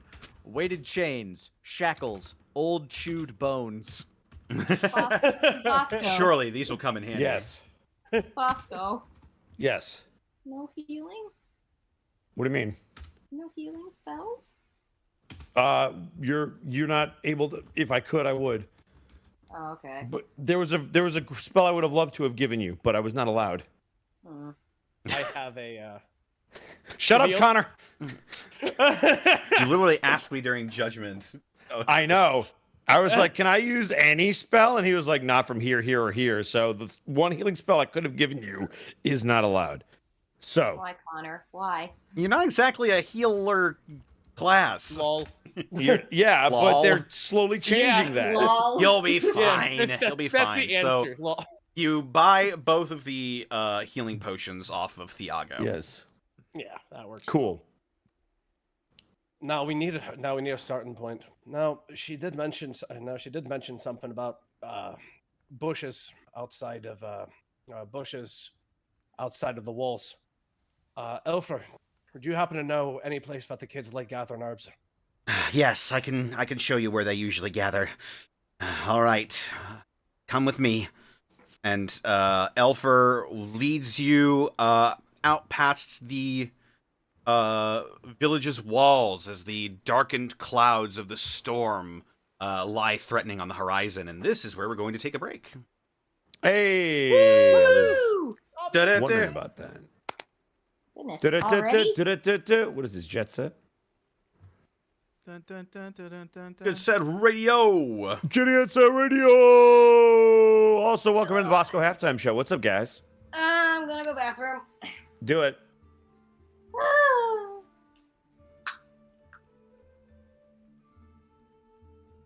I'm pretty sure this song is in a game I played at some point. It sounds like some Skyrim music. It Or does. like It sounds Morrowind, Skyrim maybe. Tavern music. Yeah. What's up, gamers? Level 1 Eevee here. What up, dude? Also, yes, you are right, Captain. You can absolutely get healing through feats and stuff like that. But we're level 3, so I was not able to pull a feat out of a hat yet. Hello, chat. Yeah. I was really looking forward to introducing Truck. I asked Connor if I chaotic could see why evil- you were so excited. I asked Connor if chaotic evil with the restriction that I'm not allowed to attack anybody under pain of death. Just And I said, fuck it, was okay. sure.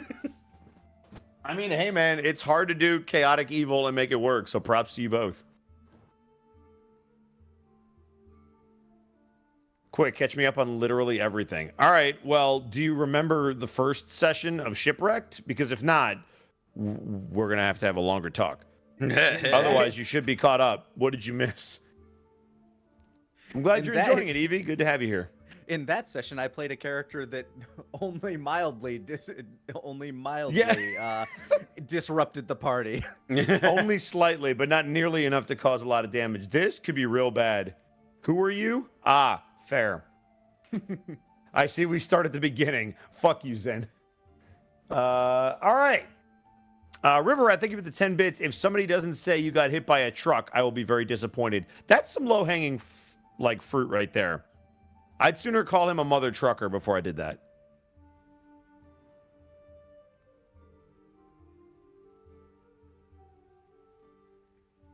Such an interesting bunch of characters. Yeah, especially the one I'm playing, because for those of you that follow my Twitter, Don't be like that. not the first Southern accent I've done today. The cat's trying to eat my headphone cord. That is on par for a cat. That tracks. Yep. but the lowest hanging fruit is often the ripest and most delicious. That is true. Cue Patrick Warburton. They hit me with a truck. But I liked it. I survived. I get Dutch? I don't know what that means. Dutch? Dutch, yeah, I get Dutch. Dutch. Arthur, there it is. Arthur. Look, Arthur, you got to have faith. Arthur, you gotta download Source. We're gonna my go God. to Ghana, Arthur, and we're gonna sell bananas to monkeys. Oh, God. I love that you can say the most whacked ass shit. And No, just do that's it in his voice, legit. and that's in character. No. And- wait, that's a legit line? You have to understand, the last time we were doing one-ups for Gobtober, there straight up was give a monkey a banana time. We absolutely befriended a fucking monkey. Yep, That's so good. his name was and then later we met the descendant of that monkey whose name was It was great. Oh my God, and if Gobtober it sounds like is a not joy. in Gobtober this year, I'm going to be very disappointed. There's been a He's gonna be- hilarious twist on that front. Oh, there is? like, has it been taught English yet? You'll find out. Okay, Oh, because I'm gonna good. say if it speaks, it now manages the bar. What the fuck is Gobtober? Jesus Christ! Yeah, you need to watch get to- Gobtober. It's ridiculous. We get together every October, and I run them through. I run them through a module, and it's an all goblin party. That sounds like a fucking dream. Let's see. I'm just We've imagining got it's just a month of just nothing but stupid goblin muppets the entire time. Prince with 100 bits saying, when getting trucked has a completely different meaning. Also, Debonsk, thank you. I appreciate that you enjoyed the new episode. Yeah, for those of you that don't know, the new Hell of a Boss episode dropped. I'm the new striker, so go check it out. I'd appreciate Oh, it. hot damn. Yeah. That sounds like a hell of a good time. It is a hell of a good time. I'm not about to, it has been anytime soon.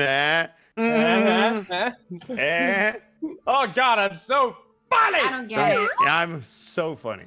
Oh God, I'm so. Werewolf fucking- sausage was made last October, and it got 3 Mark Ruffalos out of 5. What? Yeah. You smash an axe into a werewolf's head, and you say, "We gotta burst." So you meant like actual edible sausage and not a werewolf dick, then, right? Yeah, I made you say versus lycanthropy as well. Look, I know you guys are telling me about this, and it sounds like such a fucking bop. And I know I should not want, right? I shouldn't desire, but also at the same time, hey. If you are interested, Rabbit, I'm planning a one shot for Monday. It's gonna be a Oh super God, yes! spy- What?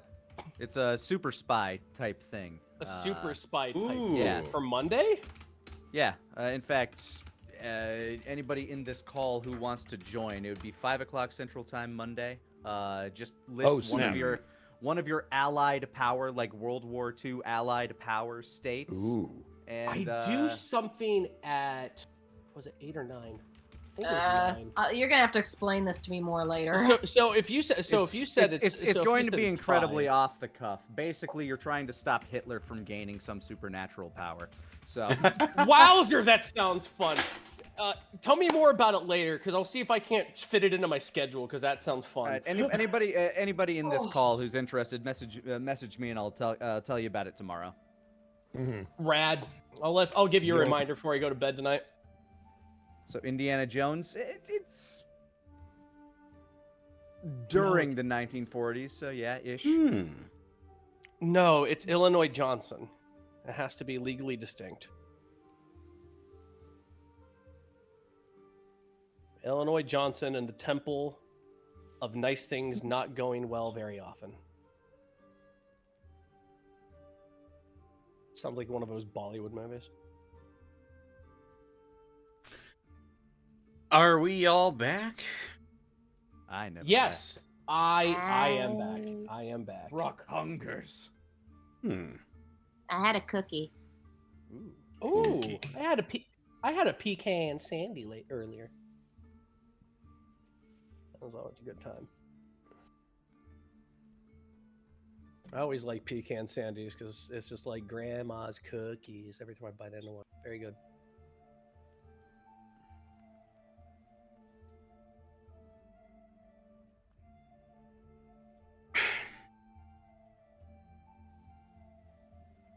How y'all doing? Doing good. Good man. Yeah, I think we're all back. I'm not doing too bad. I'm not doing too bad. Okay, I guess. Well, if we're all back, then are we ready to get back into it? Oh, yes. I am. All right. I'm then good to go. Yeah. Let's go ahead and do it then.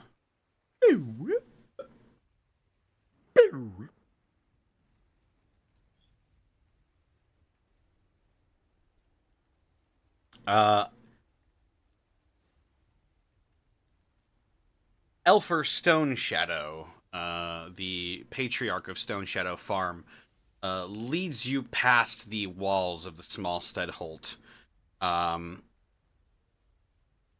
towards a series of what look to be like beekeepers' hives. They sit on these wooden pedestals and sort of got like straw roofs over them to keep the rain out of them. There are obviously no bees buzzing about as the darkness of the clouds overshadows the sun as it sets. A damp smell begins to rise in the air, and a misty rain begins to fall as you approach the hives. I lean over. I lean over to Keldagrim while looking at the halfling. Does he count as a baddie? He absolutely does not. Oh. I lean back. I lean towards Talos. Does he count as a baddie? Did I hear him ask the question just to my left? It probably wouldn't have been too hard to pick it up. Okay. You just asked Keldagrim, do you think I'm stupid? I just wanted to double check. Yeah, I that's gonna be I a kind of hard mumble. no. You need a second opinion. Further on the hills, you as you continue to walk, you see the tops of dark trees in the distance, and laying tilted over on the side of the hill, you see a basket that lies on the ground near the hives. And just from a cursory glance, you see a bunch of matted grass around the basket itself. The basket of tilted over leaves like thyme and rosemary turned over and scattered over the ground. There does appear to have been some sort of struggle. You said hives? Yeah, like beehives. Oh, so there's bees. I would like to... No bees, but the hives are here. The oncoming weather seems to have made them all retreat back into their hives. Yeah, beesness is closed for today. Oh, but they are there. They're there. Rabbit, did you want to do something real quick first? Yes, I'd like to do a survival check around the struggle, see if I can find any tracks. Absolutely, go for it. Let's go. All right. Aw. Oh. It's dark. That's the first low roll of the night. It's a natural one, but we're doing okay. Keldagrim, something definitely happened here. I can't discern any tracks or anything. That's a shame. Yes. Could I try speech of beast and leaf on these bees? Sure. Yeah, remind me what that does again? Well, maybe I can just stick it in the chat.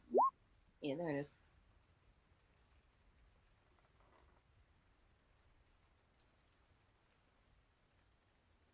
You can communicate with beasts and plants. They can understand the meaning of your words, though you have no special ability to understand them in return. You have advantage on all charisma checks made to influence.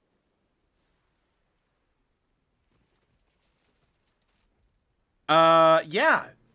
So what do you how do you interact with the bees that are sort of huddled in their hive? She'll approach and gently kneel in front of it, and sort of when she can hear them gently buzzing, she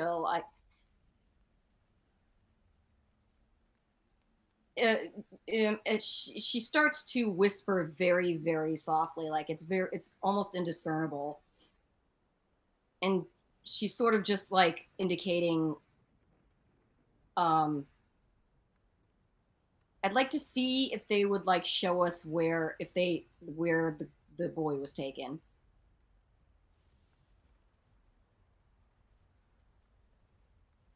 Yeah, go ahead and make a persuasion check with advantage. Because I do have advantage on the charisma-related stuff, don't I? Yes. All right, how do I do that again? That's shift. Hold down the shift on. Oh wait, that's only a beyond thing, isn't it? If you're on roll 20 at the top of your sheet, you can trigger whether or not it's with advantage or disadvantage. I think it always goes advantage. It always rolls with advantage. It'll roll twice, and you just take the higher of the two. Oh, fair enough. Natural 20. That is a natural 20. Speech of beast. As you mutter your plea into one of these hives, you hear, and you see a small group of bees begin to sort of float and flutter towards the tracks.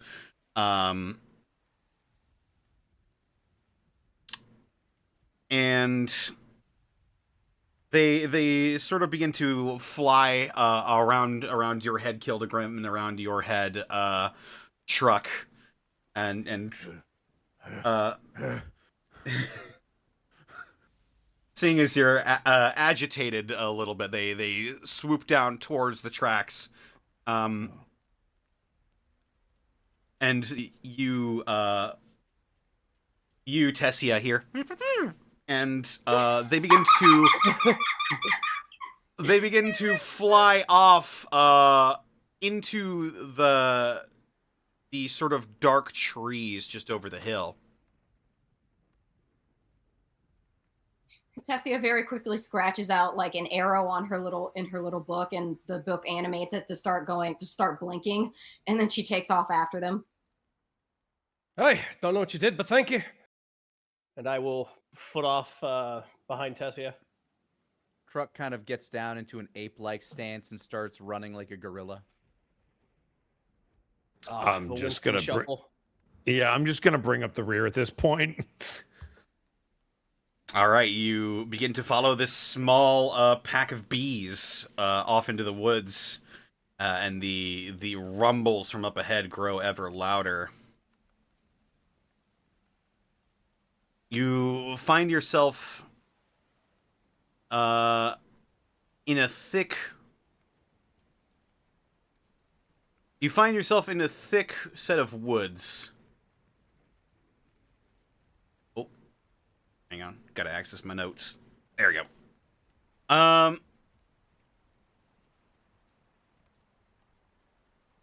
You find yourself in a thick patch of woods. As you follow these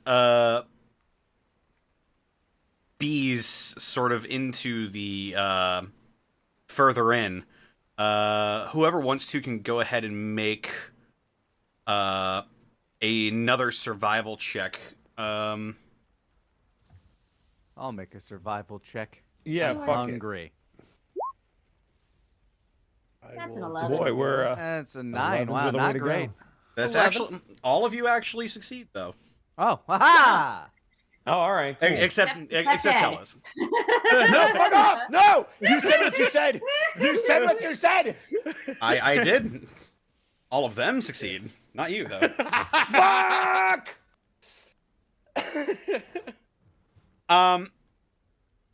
You begin to, as you follow the bees, you notice more fresh sets of tracks begin to appear on the ground.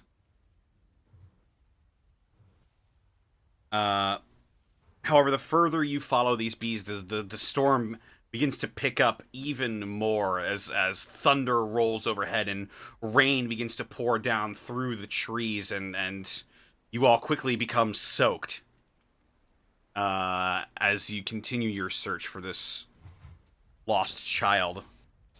Oh no, what about the bees? Tiny umbrellas. Bees don't do well in the rain. No, that's stupid. Careful with that joke. It's an antique. Eventually, the bees have had enough of the weather, and they need to get back to their hive, and they sort of swirl around your head, Tessia, in a manner that indicates hope that helped, and then they fly back towards Stone Shadow Farms, back to the safety of their hive. When they circle around ahead, she just nods and suddenly utters, "Thank you." There we go.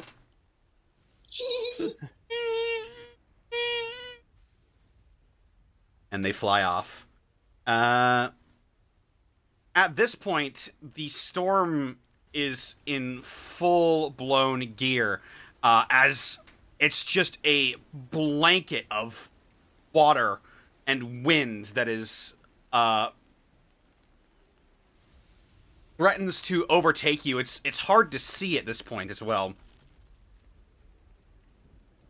And you follow these tracks long enough, it starts to get late into the evening, and soon you come to realize that you can progress no further this way. Dragging every inch of myself through mud. Yeah. So the trail just kind of stopped then? You were following a trail, but it's no longer safe to continue following the tracks, as you pretty much need to take shelter soon. He's pissing down. We need to find some way to seek shelter out of this. Oh, shite. Yeah. I don't say anything. I'll take a look. Is there any way that we can do a perception check for some kind of cave or hut or clearing that we can maybe set up a camp in? Go ahead and roll a survival check. How does a natural one work? So well. It doesn't. Do we all do this? Or is it just the sheer amount of wind and rain makes it hard for you to really see anything around you. That's fair. I don't see nothing. Let me try, young one. Let me try. That's a 10. A 10? Mm-hmm.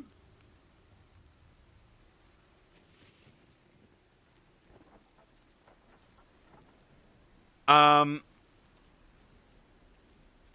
me see here. Can it interest you in stone cunning? Well, seeing as you're in a forest. Made of petrified wood? Incorrect. Damn it.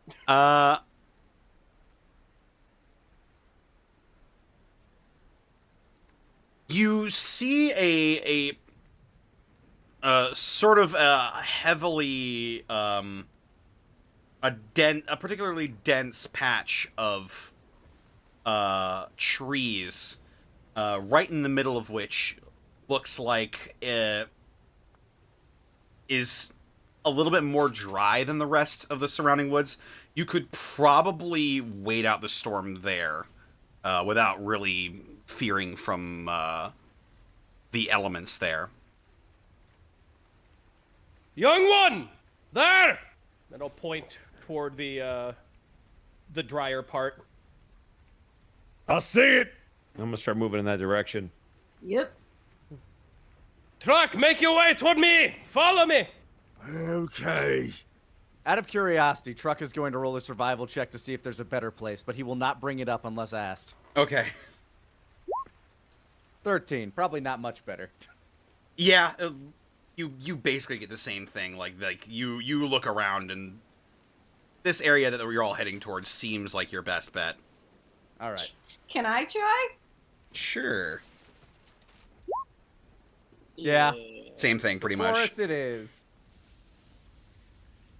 You hear branches crashing down off in the woods. It seems the winds from this storm are sort of beginning to rip apart more of the exposed trees, making it all the more apparent that this densely packed bit of trees is your best shot for waiting out the storm. Just a bit further now. Tessia, how are you enjoying your first day, love?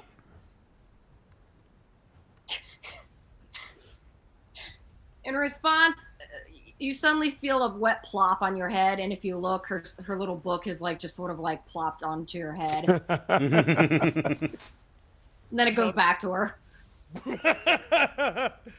Fair enough, fair enough. As This is what traveling's all about. you begin to sort of make a small little makeshift campsite to try and wait out the storm here.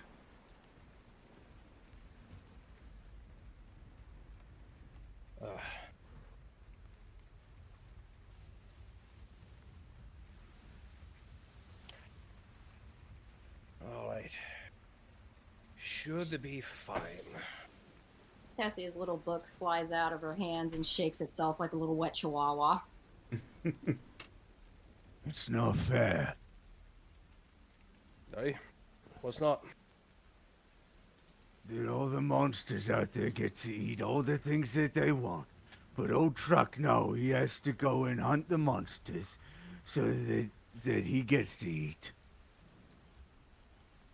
Well, when we find these blackguards who went ahead and took this poor child, and they want to put up a fight, normally wild beasts would go ahead and shy away from those.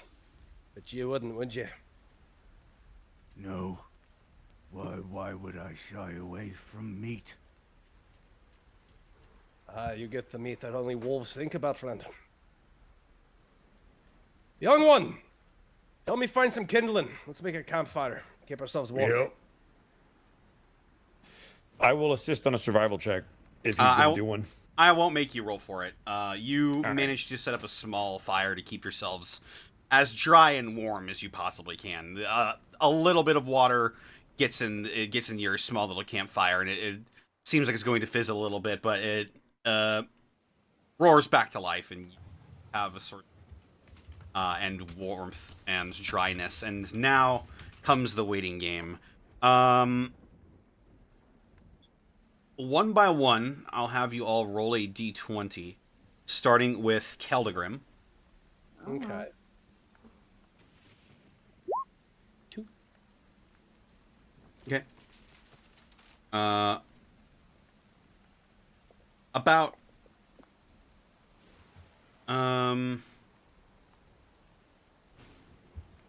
About 15 minutes go by and nothing really seems to happen. The storm rages around you. You make sure to tend to your small campfire, and nothing occurs. Talos, I need you to roll me a d. Let's do it. That's a 1. Oh, this is just Ohio weather now. Naturally. Why are you rolling so many ones right now? I don't know. This is not a natural 1. It's just a 1 on a d20. I don't know what it means. I mean, God. that is naturally a 1. I'm afraid unnatural 1. In this case, it means nothing. It means another 15 minutes go by, and you huddle around your campfire and just have this tense moment with the other 3 here. If the next Tessia. roll is a 3, I'm just going to leave roll 20, by the way. Tessia. Goodness. Okay. 9? Another 15 minutes go by with nothing of note. The storm's slowly beginning to die down just a little bit. But noticeably, the trees begin to sway a little bit less as Truck, roll me a d20. That's a 4. Wow, real below average rolls here. Yeah, we were I'm waiting to the 3. gonna put that away as you have successfully waited out the storm with nothing happening. Cool. So rolling low is good for once. Just what, rolling below a 10, I guess? I don't know. Yeah, above a 10, something would have happened. Wow. Woo! Yay! But, the storm begins to subside enough that you can continue your trek after about an hour.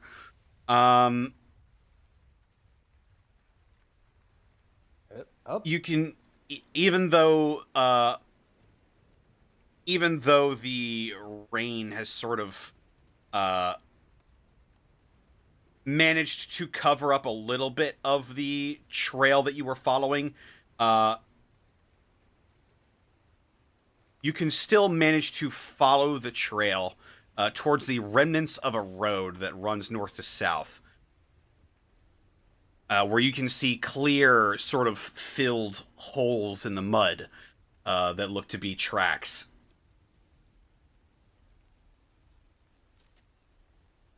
Ah, there it is. And as you exit the woods and go into the open rocky hills, you spot what looks to be an old ruin. Oh. The tracks veer off the road and towards the ruin as well. Wait. So there's... say that again? So there's... The tracks that you were following towards the ruin. Okay. Go ahead and hold up a hand, and then I will point toward the ruins. What kind of ruins are these? Is there a roll I could do to figure that out? Like, is Your stone cunning would come in handy here, actually. Oh, boy! Go ahead and click that for me. Hooray! I want to let you know while I'm making this roll, you are the only person that I have ever played D&D with that went, yes, your stone cunning would come in handy here. I'm so beyond happy. All right, so I add double my proficiency bonus. So this would be at a +3. So I'm just going to roll a d20 plus. Would it be a history check? Yep. All right. There's an intelligence history. So it'd be double my proficiency bonus. 22. Hot God damn. Tell me about those beautiful rocks. These are actually quite interesting ruins. You've seen these speckle around the Spears of Thamal at some point. Being as you are on the elven continent of Lucidia, it is not uncommon to see these ancient elven ruins speckled throughout the land. As elven stonework is pretty rare nowadays. Usually they use their magic to sort of make their living spaces out of the woods themselves in almost living homes. But stone is usually the purview of dwarves, which is strange to you. This is quite old. And given that you rolled so high, I'll also give you that this appears to be some sort of tomb as well. Oh, you don't see that every day. What'd you find? These are elven ruins. They normally make them out of trees, and they normally don't mess around with stone. They use magic to go ahead and make it around. Stone is normally... I bet one of them would say beneath us or something like that, but it's normally a dwarven thing, stonework. They normally make their homes out of the trees and whatnot with the magic, so they shape the stone magically instead of with a chisel. Honestly. I'm vaguely... Yeah. Can I roll on that? Yeah, you could. Yo, can I get in on that? Because I guess I'm... No, roll history or... Yeah, history or arcana, I think, would work with this. And the shape of it. I'll say history, because I've got this freaking, researcher sage feature that says I can, like, recall lore really good. Okay. Yeah. Oh yeah, she has. It's her background. I remember stuff good. Yeah, if remember you want to stuff click it good? for Connor, yeah, Yeah, click it does for that- Connor so he can read it. Impart some sort of bonus on a roll. It's the sage background. Stuff Sorry, good. spoilers. Stuff Yeah, good. click it. Learning. 15. Oh no, I meant click the ability so you can read it. Oh, okay. Also, somebody answered their phone. It's not my phone. I did. It was buzzing. Mm. When you attempt to It learn was also or recall right under pieces my of mic. lore, you do not know the information. You often know where the information is.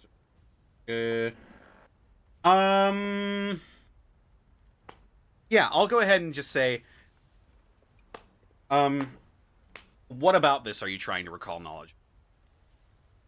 Well, the fact that it's an elven ruin that kind of shouldn't be here.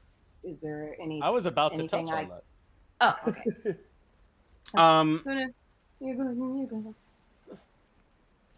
You know that the elves are, they mostly live in, like, these big forest cities, so seeing stonework is a bit strange. This appears to be very old as well. And being as, seeing as this was a tomb made out of magically worked stone, of elven craft, it probably belonged to someone of importance.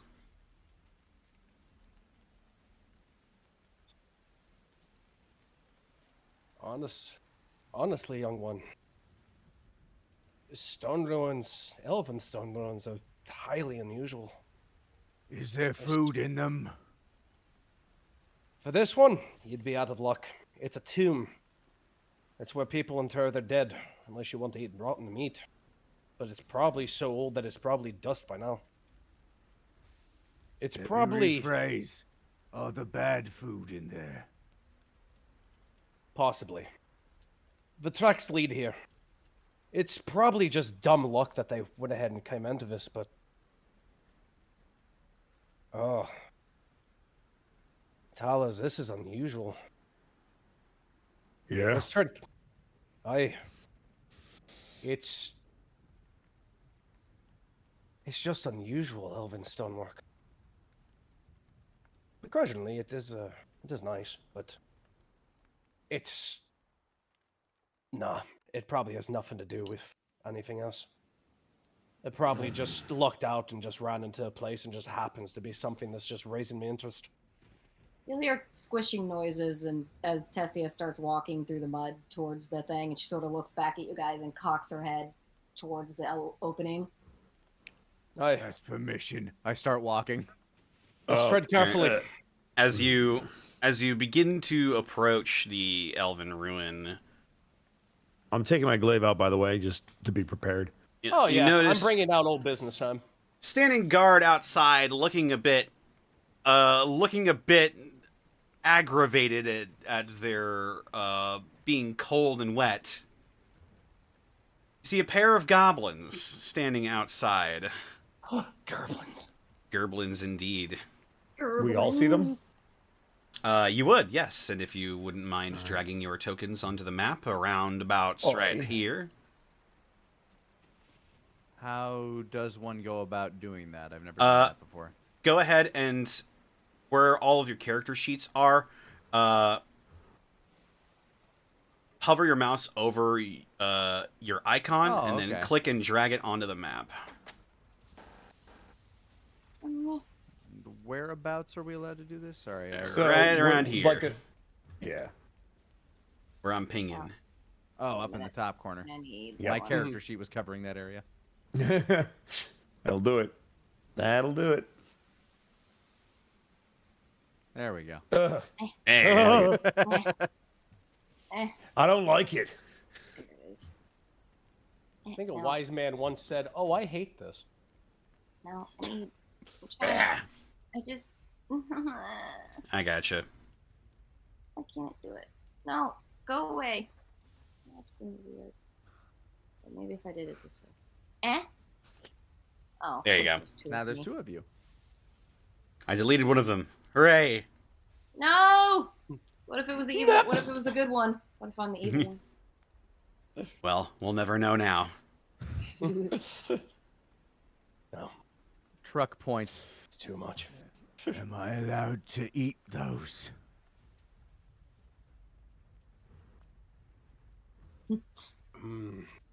That does look like a problem.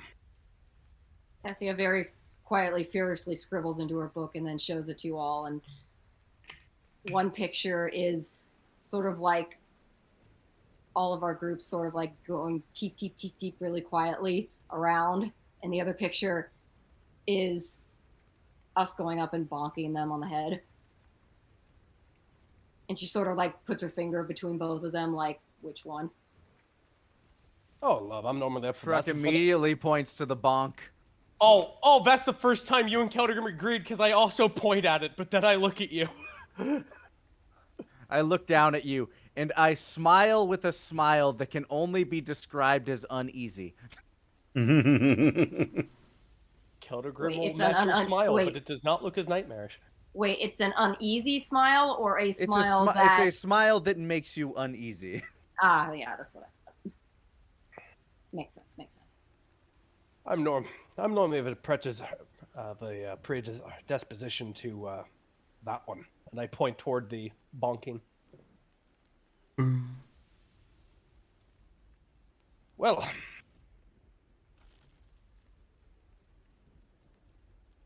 here's where the fun starts. Tessia And just does a very sage thumbs up. I look over to Talos. Are you ready to do this again, young one? Yeah. Let's go try to help that kid out. Absolutely. So you're rushing in? Oh yes. Yep. Heroes rush in. All right. As soon as Truck has permission, you hear the snapping and popping of various bones in his face as his jaw begins to stretch out to unnatural proportions. Will you allow us a surprise round if we do it from range? Absolutely. Because I know they'll eventually. You can get a surprise round. All right. They probably weren't expecting anybody to just run up on them. Yeah. Let me see. I might just double move, honestly. Because it would get me right there. Yep, and I would take the other one. Yep. You want to do that? Yeah, it sounds Truck fun. Truck is immediately going to charge at the nearest one, yeah. Nearest one being on the upper part of the map or lower? Yeah. That would be the one that Keldagrim's throwing in. Do we need to roll initiative for this? Get your surprise rounds in now, and then we'll roll initiative. Okay. Did you want to do any spells from range before we ran in, Sarah, so that we can kind of time it? Yeah, that'd probably be smarter. Well, because I know you have some area of effect stuff, so if you did that first before we charged in, that would probably make more sense. Oh. I would recommend one of your level 2s, perhaps. I don't know if I want to waste a level 2 just yet. We only just got started. That is fair. Oh, one creature. The humble firebolt is always friendly. And the humble fireball. One creature. That's a pain in the butt. I approach you. I mean, I do have plasma. one way to smack them both, but it requires a little bit of finessing, which I can do. If you would like me to, it'll just be slightly different. You do whatever you think your character would do. Absolutely. And I am going to go ahead. All right. So Bosco and I are both going to use dash action and go ahead and touch either or. But wait, do you want me to do this? Do you want me to fire this off first? Yeah, Correct. surprise round is all of us beforehand, so do what you got to do. I mean, do you want me to? Because I can go first real quick. Yeah, go ahead. Make with a thwacky, sir. All right. Bonus action. As you guys are like discussing, suddenly Tessia will step in front of you all, and she'll turn and put a finger to her lips, and she'll suddenly vanish. Hidden step. All right. As your natural attunement to nature, you magically vanish, sort of disguised by the wind and the blowing leaves itself, and you have become invisible. Now I just have to. Oh, wait, they're too far away. I can't make this work. Well, you can still move. Yeah, but I mean, not if I want to fire something off first. All right, you know what? Too bad. That was gonna be cool, but let's rewind. Oh, why don't we just fire off frickin'... Let's start conservatively, shall we? Let's do... Ooh, I like that. Ooh, yeah, really. I think I really like that one. Alright, let's fire off a Mind Sliver, shall we? Alright. Ooh. Mind That's Sliver. fun. Goblin is going to make I an will intelligence choose saving throw. I'll choose the top goblin. Okay. Intelligence save for Gabo here. I'm assuming a 5 does not succeed. It does not. Alright, so damage. Where do I roll that on here? Where is it? Thought it'd be on the thing. A 1d6. Oh, I'll just roll it manually, whatever. I'm a big baby. Just a D6. Alright. That's 2. Not great, it's not bad. And now he... What, distract? The goblin holds his head and he cries out, "Ah!" And as that one's crying out in awe, I believe the other 3 are currently charging into the battlefield. Yes. That's right. This one is technically 5 feet closer, therefore closer meet. We're talking. Also, we're I'm talking. just gonna poop over here. Poop. I'll say I was there. I also, when I mentioned that his bones start popping and jutting, he is flying into a bestial rage. Ooh. Form of the beast, barbarian. His mouth is now twice the size it was before. Are we barbarian buddies? Double barbarian? Are we Double barbarian buddies? Barbarian. Barbara buddies. Barbarian Oh my buddies. God. Woo! We are a brutal frontline trio. Big bad barbarian buddies. All right, and with that, go ahead and select your tokens on the map. That'll just make it easier for me. And roll initiative. I've already done so for the goblins. Cool. Goblins. Yeah. That's a good question. 13. Man. Sorry, Connor. Oh, where's my initiative? Core. I will. That's 14. You gotta select your character when you do it, but I can add you in manually. Manually. When you do your popping, there is a item on Talos, not Talos. There is an item on Keldagrim that will glow with a dwarven rune and a bracer on his arm, carved out of stone. As it pours an amber light over him, you hear him just laugh and go, "Rock and stone!" And he just charges toward the guys. And he is also raging. All He right. is a totem barbarian. oh wait, With I the have to choose my form. My mouth does not grow. Instead, my hands unfurl. My very long fingers start to grow very, very long, sharp claws. There we go. I forgot I had to choose which one each time. All right. With that, the surprise round is over. The goblin rolled a natural 20 on his initiative. He is on his game. He will be going first as he opens his eyes slowly, his head throbbing with the power of that mind sliver. He looks up and sees you upon him, Talos. He just goes, "Ah!" And he runs back into the temple. That provokes, doesn't it? Yeah, it provokes an attack of opportunity. Go ahead. Woo! Let's go. 19. Absolutely hits. For 12 damage. Oh my god, yeah, you absolutely just kill him immediately. Gee, I hope these were the guys we were looking for. Doesn't matter. I was given permission to kill. Yeah, the goblin turns to run into the tomb, and you just hold your glaive up and splat. Diced.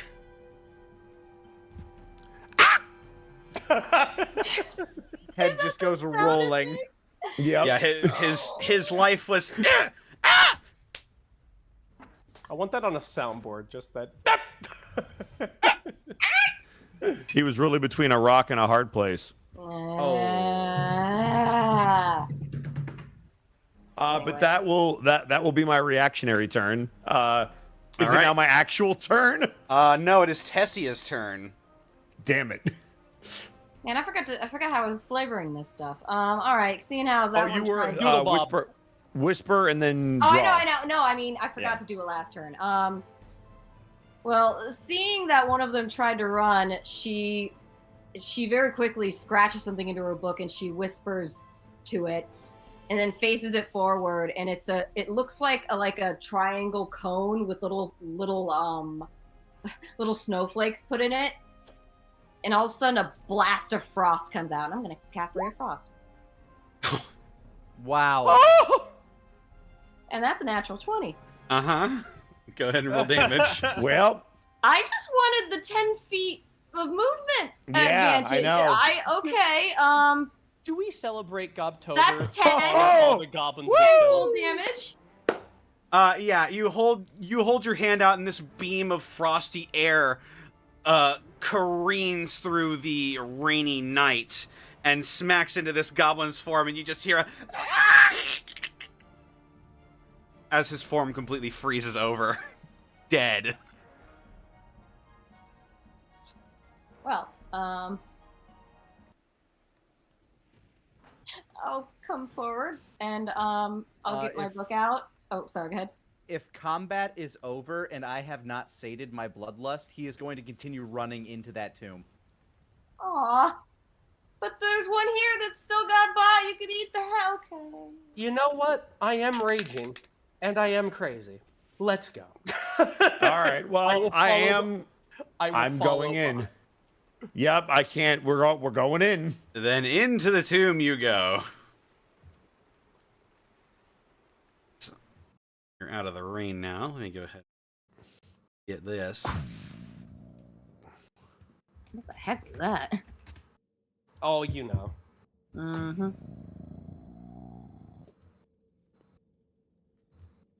Man, someone's real hungry. Just nothingness. Hello, hello there. Jeff Goldblum here. Welcome to the Jeff Goldblum show. Hello, darkness, my old friend. As Hello. you ferociously push your way past the broken and shoved aside doors to the tomb, immediately the stink of goblin sweat and filth wafts up from the dry air inside the tomb. It makes Truck's mouth water.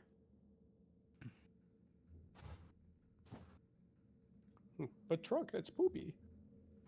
Is there no map for this part, Connor? Or Don't judge Truck. There is. I will grab it for you momentarily. Oh, it's coming.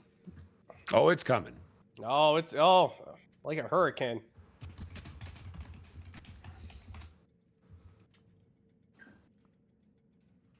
As you can go ahead and drag yourselves into the map down here. Down towards the bottom. Bottom left. Okay, is the stair the entrance? That is correct, yeah. Okay. Oh, I see. Let me grab my notes for this section. I just realized Truck is very tall. If the battle bond grows stronger between Keldagrim and I assure you, Truck, you would not be in front of Truck. Oh no.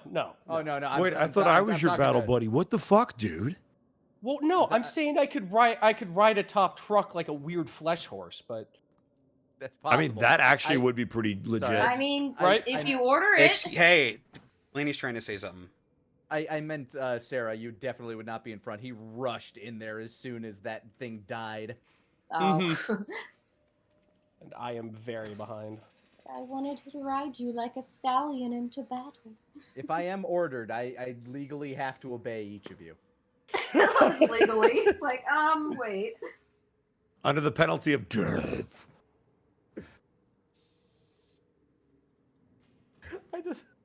All right. I'll hold on to that. Let me just go ahead and get this set up here. So you're... Well, two of us are in a blind rage running down here, frothing at the mouth, looking for something to kill. So you round the corner and you begin to hear chanting from the other room. That's good enough for me. Screaming. I hear Chanting? sounds. As and chanting. Look, it's like my birthday. Literally. Is the chanting a language I recognize? You don't speak Goblin, so I don't think so. Boo. I was gonna say we didn't. You can't. Oh shit. There's just a There's poker the game. spell for that, but I don't know if you have it prepared. I do not. Well, I guess we're going. Indeed, as Truck, you round the corner. Boom. And you, 5 goblins that are dancing and singing around 2 lit braziers suddenly stop and look towards you and all scream, "Ah!" As we'll go ahead. This is great. We'll go Truck ahead and screams back. for the sake of these, we'll just go ahead and keep your initiative as they are. Cool. A real quick point of order. Is there any sign of this kid in here, at least? Oh, that is the Any wrong song. Any bones in the fire? And not that you can see at the moment. Maybe after you finish this battle, you could take a closer look. Or maybe just but yes. wander into some goblin college rave, and we're about to kill everybody. To be fair, Goblin College should be abolished.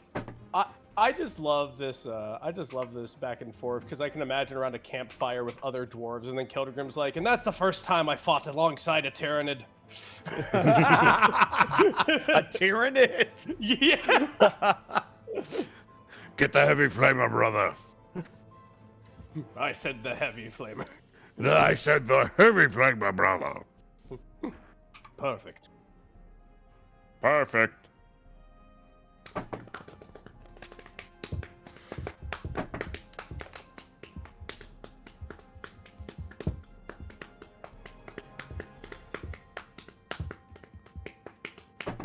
I will murder whoever that is. I assume it's Ed. You don't know, and no stenographer will ever hire you. It's like, well, I can't kill Rabbit. Connor, do you want us to reroll initiative, or are you gonna manually enter all of us in again?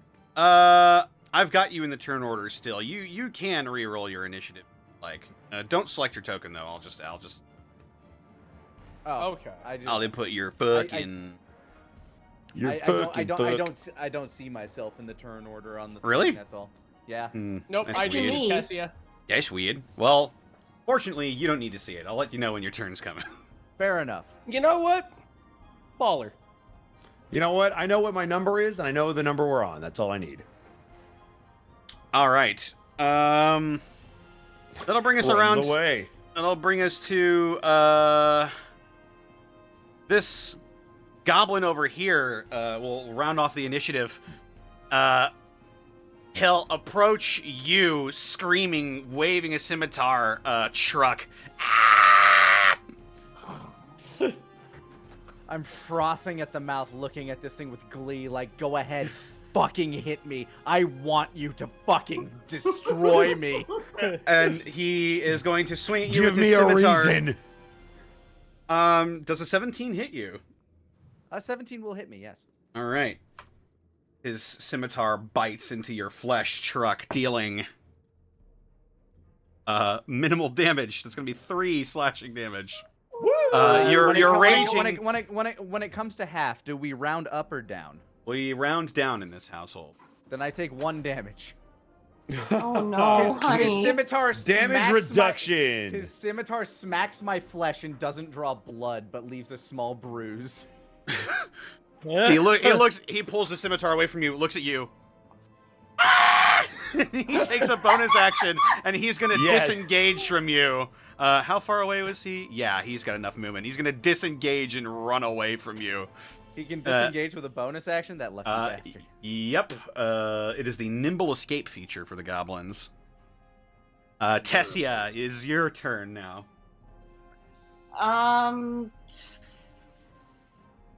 No, I think he's after that one, isn't he? I don't want to take another one of his kills. He might not like me for it. I already don't like you, so it's fine. I was gonna say, he doesn't like anybody. if anything, you could slow it down for him. Unless I accidentally kill it again. Ah, hell with it. No, you know what? I'm gonna let him have his fun. You got so many targets in this room. It's a It is target-rich environment. Let's try Ray of Frost again on the goblin, behind the goblin, in front of Ed The and goblin. Rabbit. All right. Well, you are currently shooting through a wall, so if you'd like to reposition yourself, you're more than welcome to do that. Oh god. You can aim over me. Trust me, I am not covered to you. Can I aim like that? Can I just? That's a That's wall. still a wall. This is a wall right here. Oh. Yeah, Okay. that's a wall. Eh. There you go. There it is. Yeah, I want to aim for this guy. All right, go for it. All right. She does the same thing. Well, she draws it slightly different. This time it's like a little lightning bolt, but it looks like icicles. Cause, God, Tessia's.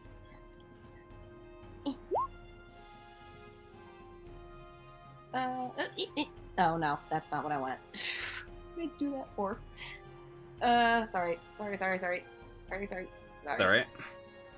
I gotta load it up again because I have to move stuff around so I can see what I'm doing. All right, let's try this again. Yes? No, that's just the description. What am I doing? Why is it not? Look on your sheet in where your attacks are. Yeah. You should have a Ray of Frost there somewhere. No, yeah, I've been clicking it, but it keeps just doing. Now it's a spell save. Are you clicking it on your spell list or on your attacks? On my spell list. Oh wait. Okay, yeah. Yeah, go to your core page. You go to your core. There we go. There it is. Yeah, there That's it is. mine. Unfortunately, that There's will the not purpose. hit, as the ray of cold air will strike at the heels of this goblin, but will not make purchase. Unfortunately. Is there anything else you'd like to do? No, I think I'm good where I am. I mean, I'm only level 3. I don't got much to work with at the moment. All right. I'll make us Talos. It is now your turn. Woo! All right. I'm gonna go 1, 2, 3, 4, 5, and I'm gonna swing at the one in front of me. I'm gonna charge the room. The one that is currently running away from truck. Correct. All right. Yes. I will not allow him to escape. No prisoners, no survivors. It's a natural 1. Unfortunately, a natural 1 will not, as your glaive thought I was sparks close. I was close. off of the ancient elven stone. He continues to run away. We ballin'. However, I am going to use my bonus action with Polearm Master to hit him one more time. All right, bonus action. Try and hit him with that polearm. With the butt correct. So, yes, correct. Hit him with the butt. Hit him with the butt. I got to swing the glaive again. 23. That will absolutely hit. So this is a D4, but I don't believe I get to add anything to it. Right. 1. You It is smack damage. him in the back of the head, and he sort of stumbles a little bit, but he keeps running. I mean, I wouldn't run because I'm standing right here, but that's going to be turned. All right. It is now this goblin's turn, and seeing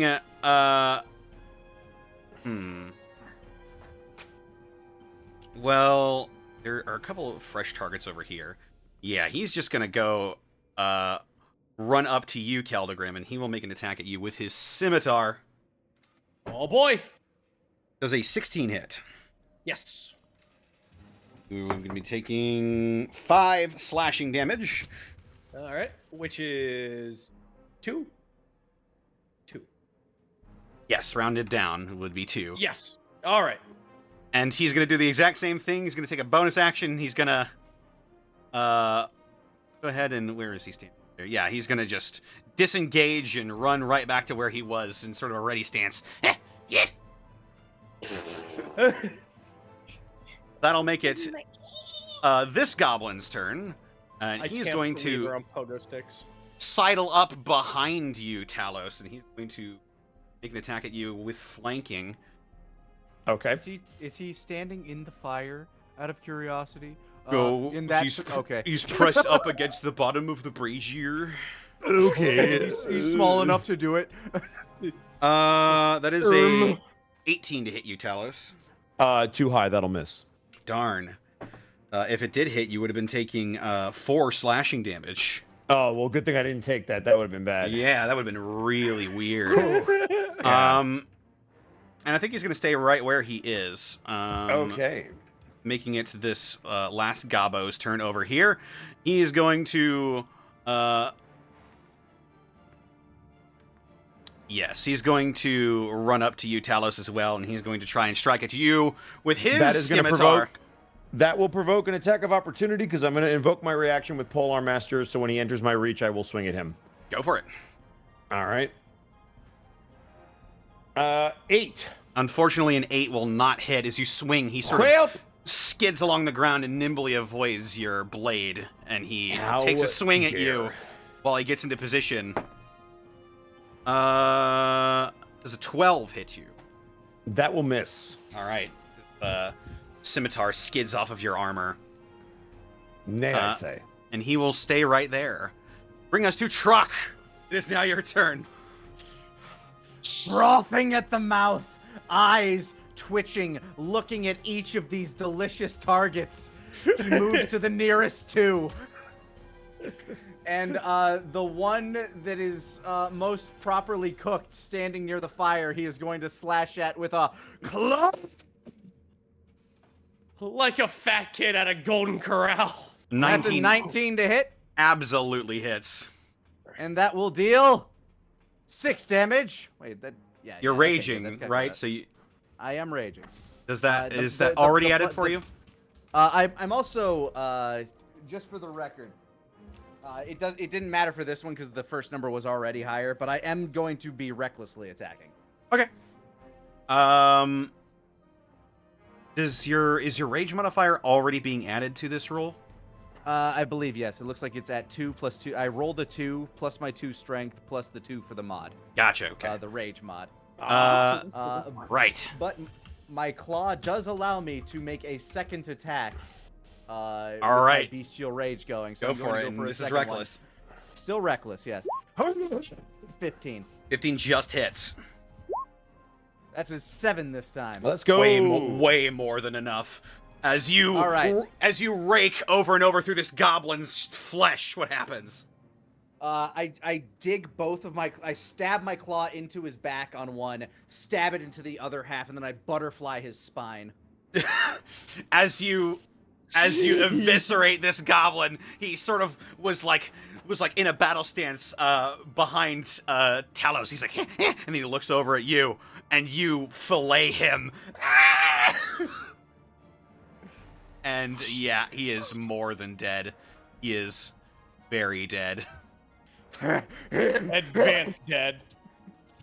The deadest of the True. dead. And then I look to the one that's as I'm laughing, one of my eyes drifts down to the one that's next to me. That's my turn. Then making it Keldagrim's turn. I gotta out Barbarian you. Also Reckless attack. Here comes the Great X. Good old the problem solver. Wabah! 21. Kaboom! That absolutely hits. Well, that is 9 altogether. I really hope you just turned it to its flat end and just Gallagher'd him. Yeah. He is dead. How do you kill him? Oh, when he pulls his scimitar away, I look at him and I go, cute! And I slam my axe just head to ass, just complete bisection. Yeah, you split him in twain and he falls in 2 separate heaps onto the floor. Don't be shy! Keldagrim accepts all comers! And I will engage this gobbo. Hot diggity dang. Alright, well, That's this my turn. goblin is dead. Goblin is still alive, however. Weighing his options. He's going to maneuver himself so that he gets flanking with you. They He's are going smart. to swing at you, Talos, with his scimitar. How dare. That is a 22 to hit you. I will allow it. And you take 4 slashing damage. Ooh, these guys hit with a little bit of oomph. All right, I see you. Just a little bit. A little bit of oomph. Oh, we're about to create the train here. Come on, ride that train. Alright, train. Alright. Conga line of death. He's gonna stay right there as well. That'll be his turn. Top of the round, Tessia. You're up. Oh, she already had this ready.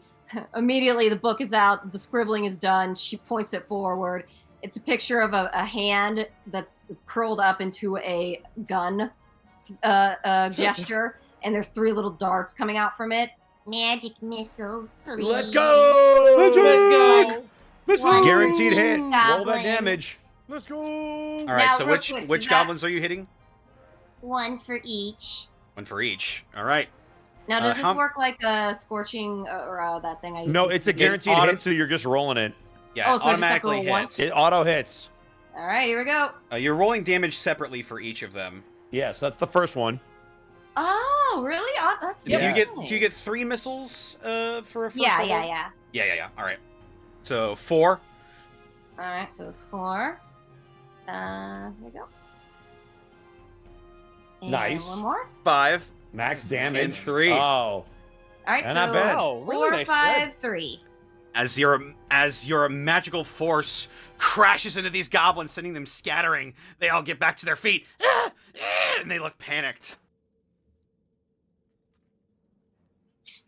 Book sort of pops out of my hands and opens itself all the way, and she just high fives it.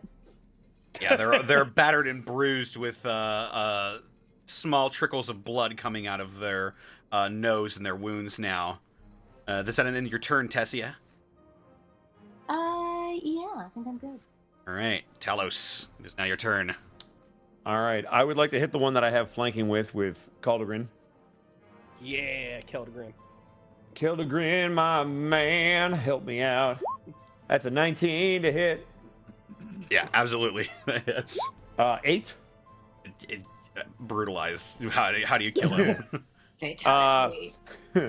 I would like this thing to run up, hit me. I would like to absorb the hit, and I would like to return to sender and take the head off. Right on. With a big swing, you decapitate this goblo. And then bonus action, turn around and polearm master the one behind me. Alrighty. However, I'm going to do this to get flanking on it. Mm-hmm. Go for it. Because a nice fancy sidestep. Yep. 21. Absolutely hits. 6. I looked it up. I do get to add my strength, so that's 3 plus 3. Oh, you do get to. All right, yeah. I do. Yep. The opposite end of your polearm crashes into the temple of this Bang. goblin, and something comes loose, and its eyes roll back into its head, and it hits the ground. Dead. Ew. And then, let's see, that was 5. I'm going to go 10, 15, 20. And that'll be the end of my turn, but I will give my buddy flanking. You're a great student. Yeah. All right. That'll make it this Gaboblin's turn. He is going to use a bonus action to use his nimble escape ability to disengage from you. That doesn't incur an attack of opportunity. Right, because he is disengaging, he can move his full movement. Mm-hmm. Without provoking attacks of opportunity. I'll just reveal this area here. And he's going to pull out a short bow, and he's going to aim it at you, Talos, and he's going to take a shot. Okie Does a 10 hit you? It does not. Right. Plinks off your armor, and he looks a bit sullen at that. I'm going to bat it out of the air with my glaive for flavor, Right. if I can do that. Yeah, he sees that. He looks down at you, and then he turns to start running again. A wise decision. This Gaboblin is dead. This Gaboblin is dead. Truck! As he turns to you done start fucked running, up. Through the fire leaps Truck. Yeah. All right, Arms you leap through the fire. Arms outstretched, clawed like one of those fucking monsters from The Quiet Place. Oh god, you're like one of the little like flesh babies from the Evil Within. So good. Continuing reckless attacks. 19. 19 absolutely hits. That's a 6. Yeah, it's dead. Too bad. Overkill. 17. Oh my god. Yeah, you killed him twice. Arm in half. He's double dead. I Stop, pounce he's I pounce already him to dead. the ground, start ripping through its flesh, and as battle ceases, I just start ripping and tearing at it with my teeth.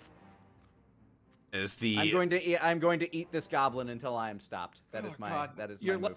You're like one of those primordial sharks with a saw blade mouth. Meaty pops and the ripping of green flesh is the sound that echoes throughout this ancient elven tomb. My claws begin to retract. I start to... I mean, that doesn't really do much for my hideous form, but my claws are less big. The glowing on Keldagrim's bracer will subside. Talos is going to take a step forward and just make sure that you're all right by giving you a couple hits in the chest. I'm fine. How about you? You got that dwarven bravery, son. Yeah, a couple of scrapes. Ain't no big deal. All right. Go ahead and make sure you're still fighting fit. Let's keep going. Hell of a show from Truck, eh? Yeah, tell me about it. I'm still ripping and tearing at this thing's flesh as you walk by. One of my eyes will wander towards you. Until I'm ordered, until I'm ordered, I'm not moving. I want to see what's around the corner. All right, so you guys are proceeding? Correct. Yep. I am, at least. I will look to Tessia and wave an arm in front of me, like after you. Sort of like, I say sort of so much when I'm describing stuff. I need to make it stop. She like. You sort of need to make it stop. Yeah, you sort of need. She glances at Truck and then at you, and then she pulls up her book, and it's got like one of those little puking emojis on it. And she continues. He will nod while leaning his head to the side. And then Keldagrim will look down at Truck. Once you've eaten your fill of this, come join us. I'm eating with the careless grace of a feral cat right now. That's how I talk to my feral cat.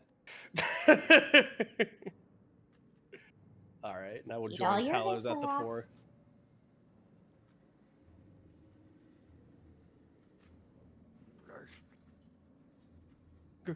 Connor. Yes. We are continuing on. Good. Yeah. I was joining Talos, and you were just quiet. I'm just like, Connor. I thought you were disconnected. Connor. Speakles to me, Connor. As you peer into this room over here, you die. You die. You must welcome to die. Haha. For real though, make a Constitution saving throw. I'm kidding. Haha, funny. I feel like that doesn't work on me anymore with you. How do you think It's I my feel favorite every joke. Saturday with How do you think I feel every Saturday if you don't see the impending doom? Yeah. My favorite funny You're not joke, aware though. of it. But yes. What you do see is a room made of finely crafted pale gray stone. There's small niches in the lines in the walls.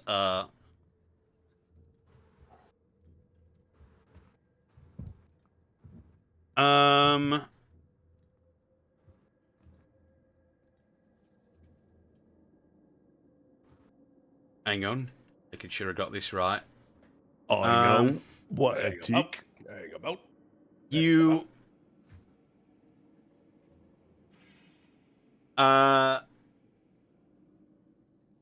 You see gathered in sort of a circle is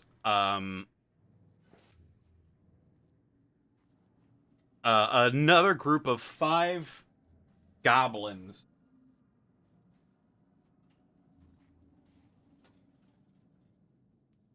And one of them is wearing sort of like ornate, for a goblin anyway, robes that are made of that have like decorations of bone and teeth and other sort of nastiness on them. And the one in the middle appears to be chanting a prayer of some sort. Off in the back of the room, you also see what appears to be an iron cage that holds a sobbing child. Oh, motherfucker. Halfling child? Out of curiosity, do any of them seem unnerved by the sound of ripping flesh and gnashing teeth in the other room?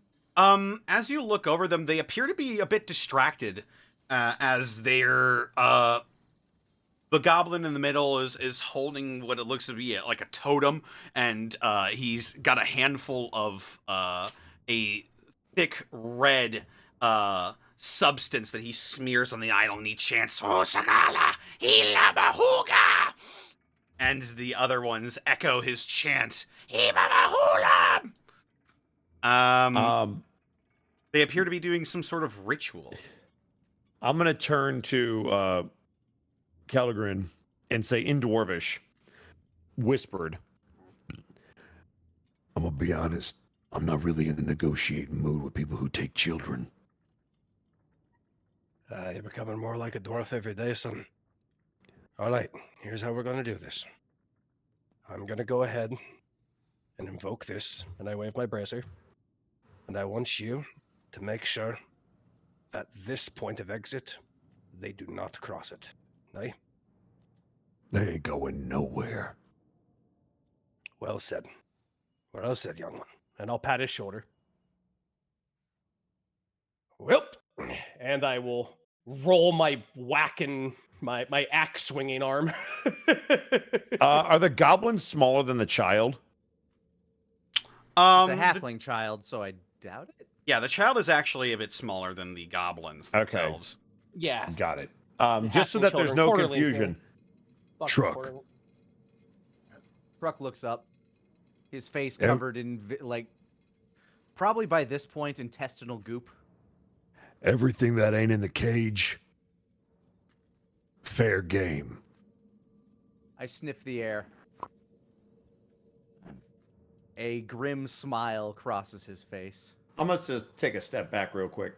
As he slowly crawls, his hands, like, dragging across the stone as he looks into the room. Tessia finishes scratching out a thing, and she shows the book to you all, and it's a man with a boot behind him, and as the book animates it, it's a man being kicked in the ass over and over with a question mark next to it. You're gonna get a very, very happy nod from Talos. She squares her shoulders and steps on up. I will look at Truck. Once again, his hands are popping. He's not listening. He's already been given the go-ahead to kill. He's just slowly getting back into kill mode as his eyes pop, his veins start contorting, his muscles start tensing, and you can see him becoming feral once more. I guess I'll let you lead this one. Connor, is this a surprise round again? It might be. You guys aren't being stealthy about this. No, we made a lot of noise in that last. We made a lot of noise encounter. in the other room, but they haven't turned to look at us, so we're assuming they didn't hear any of that. They if they are that enraptured in their, They appear to be quite ceremony. busy. Yeah, All they're off of that gas station. Yeah. Let's just go. I will Because say I'm thinking let Tessia drop in a spell if she wants, and then go to Oh, work. I got one all ready for this fun. All right. You'll probably be able to get it off by the time Truck is here. But he's running in, and hold on. And I assume my buddy's right behind him. Yep. Clarify for me, Connor, which one of the goblins is the more the bastard. leader-looking one again? The one in the dead center. Gotcha. Connor, can I say I started my my surprise round from here? Just I want to be in biting. Connor, I wish to hurt them. I want to be in the range to hurt them. Oh, very well. Tell me when I Yay! drop it. Tell me when it's time to drop it. Hang on, I'm I'm ready. just rolling initiative for them very quickly. Would you like us to re-roll for the sake of both a surprise round and? If you'd like. I mean, I like where I'm at. I'll keep I'm mine if I okay. can keep mine. 16. I don't know if I could maybe do better. 15. Yeah, I could do better. I'm gonna keep my 13. That's a good number to stay on. That's amazing. Both Rabbit, you and I rolled the same number. Back to back. Yeah, I'm gonna stay where I am. Dude, barbarians just synchronize with each other. Barbarian brothers. Yeah, Barbarian. So I Barbara assume, brothers. I assume for the sake of the surprise round, you want to let me drop my spell first. Correct. Yo, check it They're out. just- One's a dwarf, the other one's wingdings. What's your dex mod, Truck? My dex mod is 1. Scalvin will be for you. I am bigger than I am quick. Bigar. Big R. Boy. Mine is 2. I'm fast for a dwarf. I'm just setting You're up light. You're your light for a stout boy. funny thing. I'm the kind of stout you can drink on the golf course. There you go.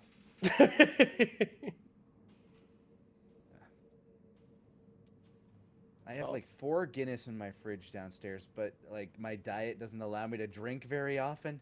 So I have to like pick and choose my days. No, that's fair. That's fair. If I get a windfall in my show, I go down to the beer store. This is some Halo music. All The right. hunters just dropped on screen. The difference is we're the hunters. First things first. It's Energy Sword Sunday. Drop your spell. Oh, you're talking to me. Yes. Drop that spell. Yep, the scribbling is done. She faces her book forward. It is the image of a broken mirror. I would like to drop Shatter, please. Shatter. Yeah. That will be a level Okay. 2 spell. Now, All right. question, Connor. Can I drop it right on top of the head of the guy in the middle? Absolutely. Because with that 10-foot radius sphere, and I've checked it already, I can hit all of them. All right. Here we go. Oh, yeah. Yes, level 2. Yeah. Would be DC 13 Constitution save for all of DC them. 13 con save. All right. Let me just one of those see. one, that's fucking sad. Let me just see.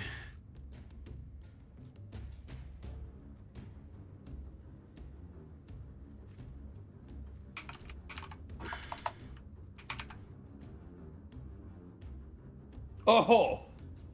That's gonna hurt when they get hit. Oh, wow. Yeah, I just saw that damage. Need to Holy make moly. con saves. Good luck. Good luck. Good luck. Good luck. Oh, while you're doing these con saves, can I run to the bathroom real quick? Like 10 seconds. Sure. Thanks, Mm-hmm. Sorry, I've been Better- trying to hold it, but... I don't have a problem with it. Nature's nature. People are angry at me. Not just now. Right. Con saves. I'll go. This guy over here. Fails. And pops. Oh, it's like a fucking blister. It's so gross. This guy right here fails. That's a pop. Does not pop, actually. Gobs He's- are popping. He's Oh. quite injured by that, but he does not pop He's like the others. He's the leader. Yeah. This goblin met your DC, so he survives. So he takes 7 or 8. It's rounded down, so 7. Rounded down. Okay. There we go. I'm here.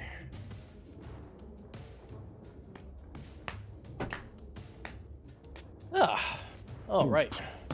This guy pops. Oh God. All Pop right. goes the goblin. And this guy pops. Oh my God! Did they all die? Oh, I'm glad I waited. 3 of them died. In that case, I'm doing a double move.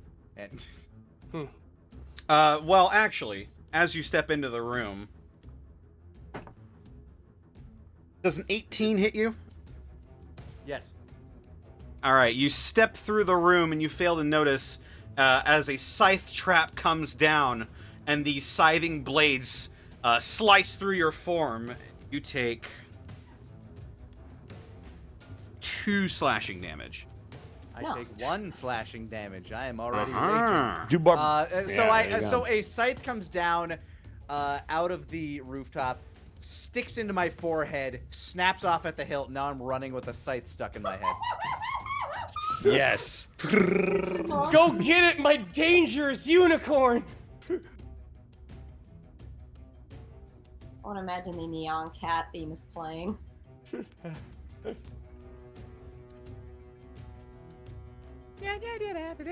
Yes, I'm a Pop-Tart demon. And all right, so they all exploded. Is it my turn? Yep. Not all Okay. of them. Then Well, I'm- we got to finish our movement for the surprise round because I haven't moved yet either. Oh yes. So I moved up. My surprise action will probably be another double move too. Let me get. Actually, if I have a double move, I can get in between these two. Go for it. All right. Just. Where is super? There it is. Yep. Yeah, I can get right next to this guy. We will not answer the question that you have longer legs than I do. I'm gonna make sure that I actually do not have longer legs than you. I'm gonna They're make sure that about your Tessia's. I'm gonna make sure that Tessia's good staying in the hallway as I start to run forward. She just gives a thumbs up. All right, I'm gonna get here.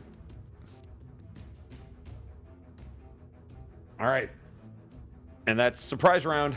All right, that'll bring us to Keldagrim. It is your turn. With a roar, his eyes and his bracer will surge with ancient dwarven energy, amber light, as he goes, rock and stone! And he will recklessly attack this goblin. All right. That is a 18. 18 hits. And that will be a... That is 7. Let me see.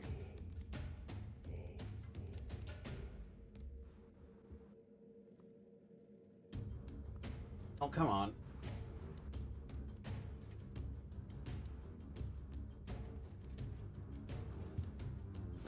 This goblin is still kicking. Oh my goodness! Neat! He's not very happy about it, but he is still kicking. All right, well, that will be my turn. My rage and the old problem solver. All right. Indeed.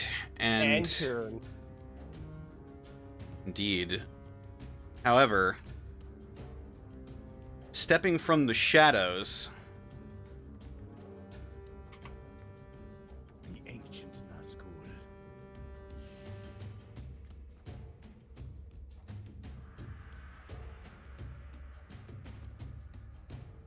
from behind the pillar,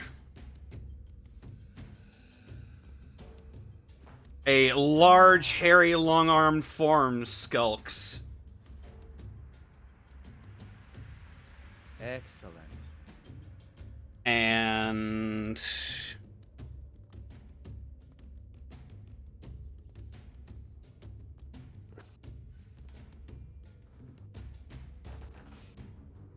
he is going to strike at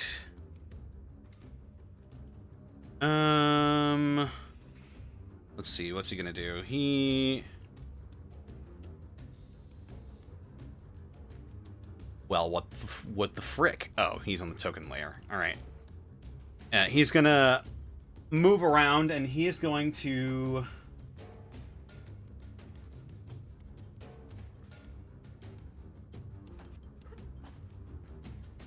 no. All right. He doesn't have the weird bugbear thing. He's going to sneak up from behind you, Keldagrim, and he is going to bring his Morning Star down on your head. As he is popping out from stealth, this will be a surprise attack. And he is flanking with this large goblin. And he has advantage due to recklessness. Mm-hmm. That will be a 19 to hit you. That hits. Alrighty. As the bugbear brings its Morning Star down on your head, Keldagrim. See, that will be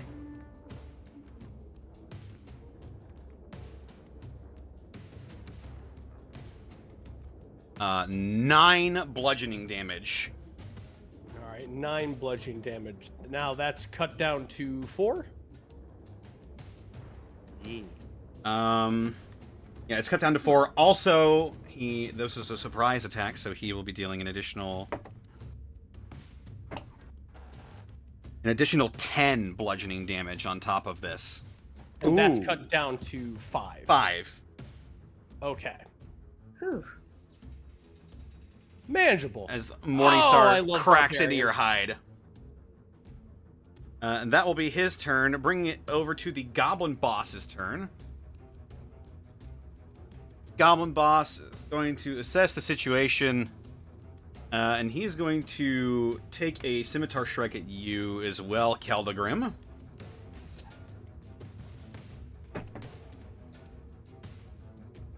I'm assuming an 11 does not hit you. 11 does not. Right.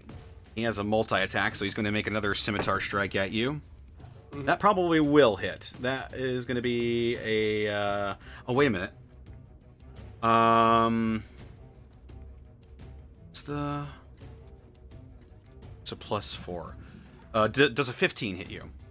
Yeah, that matches. Okay, the first one would actually hit you then. I forgot to add his modifier. Okay. Be dealing he'll be dealing 3 slashing damage to you with that one. 1. And I felt the wind. And the second one is a 21 to hit you. Now that definitely hits. For 5 slashing damage. So that would be 2. 2. Oh no, the wind became harsher wind. I am thriving. I don't think you understand. I'm in my element. The Goblin Boss will then use his Nimble Escape to run down the hall. Yeah, you better. Oh, I'm sorry. Where the fuck do you think you're going, buddy? I was gonna say he's running towards you. So he's using his bonus action to get away. Yes. To disengage, essentially, yeah. Gotcha.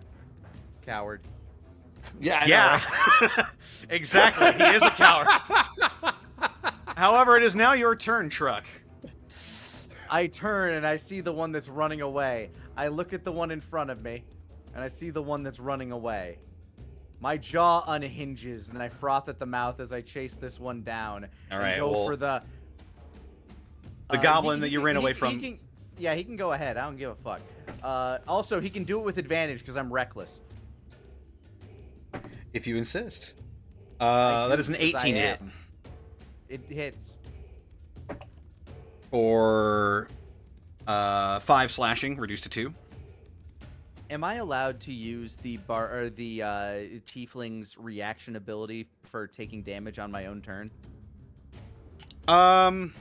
Yeah. I think it's whenever you're hit, so I don't think it I'd matters. say so. Cool. You done goofed. DC 9, 18 damage. Jesus. DC 9 dex save. Yeah, Does he as save I for turn half? Back, saving for half, yes. Wait, is this really called You Done Goofed? No, I No. called it You Done Goofed. It's Hellish Okay. Rebuke. It's Yeah, I was Hellish gonna Rebuke, say. and it's beautiful. As he strikes me, I turn, my eyes burn with the fury of hell that is now beneath his feet. I'm not even going to bother saving for him. Even if he succeeds, he's going to get killed anyway.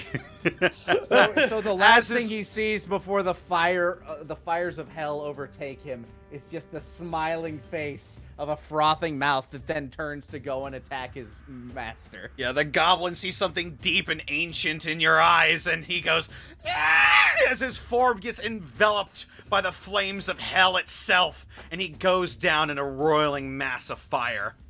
As I turn, the fire burning behind me like a mighty pyre, I leap over the discarded body of the popped goblin, jaws aloft as I chomp.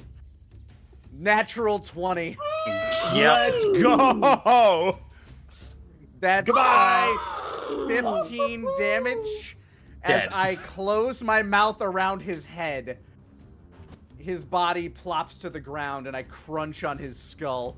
Yeah, with a sickening crunch, And his as a body bonus, goes limp.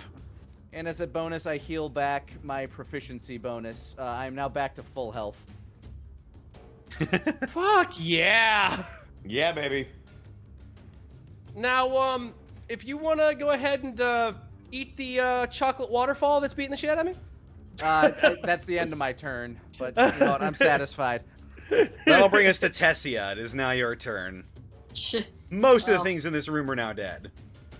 Except for that customer over there. I'm gonna scooch over there. I'm currently chewing on this guy's head like an everlasting gobstopper. I will make note of that. Way to go, Eddie. I'm gonna get notebook scribbling with her nail. Shows it. It's now 3 finger guns. Magic missile, all 3 on the bugbear. Nice. All right. Number 1. Number 3. 2. 5. Number 4. I mean 13! Ooh, 13! Woo! That's 3, almost 5, 5. max. Wowsy. All right, Sarah, doing work. Yeah, the bugbear is not happy as these bolts of magical force slam into him. He roars and bellows in your direction. Will that be your turn? Yep. I'm good. Alrighty. Talos. I'm just gonna remove all these goblins. Yeah. Talos is going to move to flank with his buddy, knowing that there's nobody left. Technical question for you. Who goes first between Goblin Boy and our red-bearded friend here? Because there's 2 16s. My dex mod is 2. Oh. Sorry. That was supposed to be a 15. He was rolling off He with has a his 15, you say? He was rolling off with his fellow goblin. And he succeeded. Got it. yeah. So he has a 15. Yes. All right. Then I would like to attack him. Because that changes what I'm going to do. Let's see. 22 22 hits. for 11. Ow. And I will spend a superiority die to try to trip him. All right. So this is, I believe, it's a strength saving throw. Okay. All right. What's the DC? Uh, I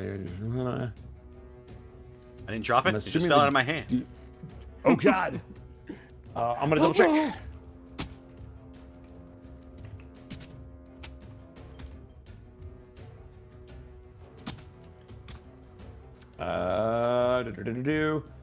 8 plus my proficiency plus my strength, it looks like. Which is which is 10 plus 3, so 13. 13. Yes. You rolled a natural 19. That will succeed. All right, so I burn that. That sucks. And I will bonus action hit him in the face. All right. All right, here we go. 15. That does not hit. Oh. Just barely misses. He ducks out of the Well. way of your secondary blow. Well, here's the problem with that. I'm going to action surge and hit him again. Oh, shit. Oh yeah, Here he let's go, goes. baby. Here we go. Is that a 19? I'll take That a 19. hits. That'll be 11. Yep. How do you kill him? So as I go to trip and he's able to block it, I'm going to whack him with the other side of the polearm, and then I'm going to slice down his body directly down the center and watch as the halves peel, and then let my buddy look at me as the body falls in the opposite directions. My student has learned so much off of my bisection. The body slaws off into separate pieces and hits the floor with a wet thud. This combat comes to a close. I am immediately in this room up to the cage. Yep. Solid work. Solid work.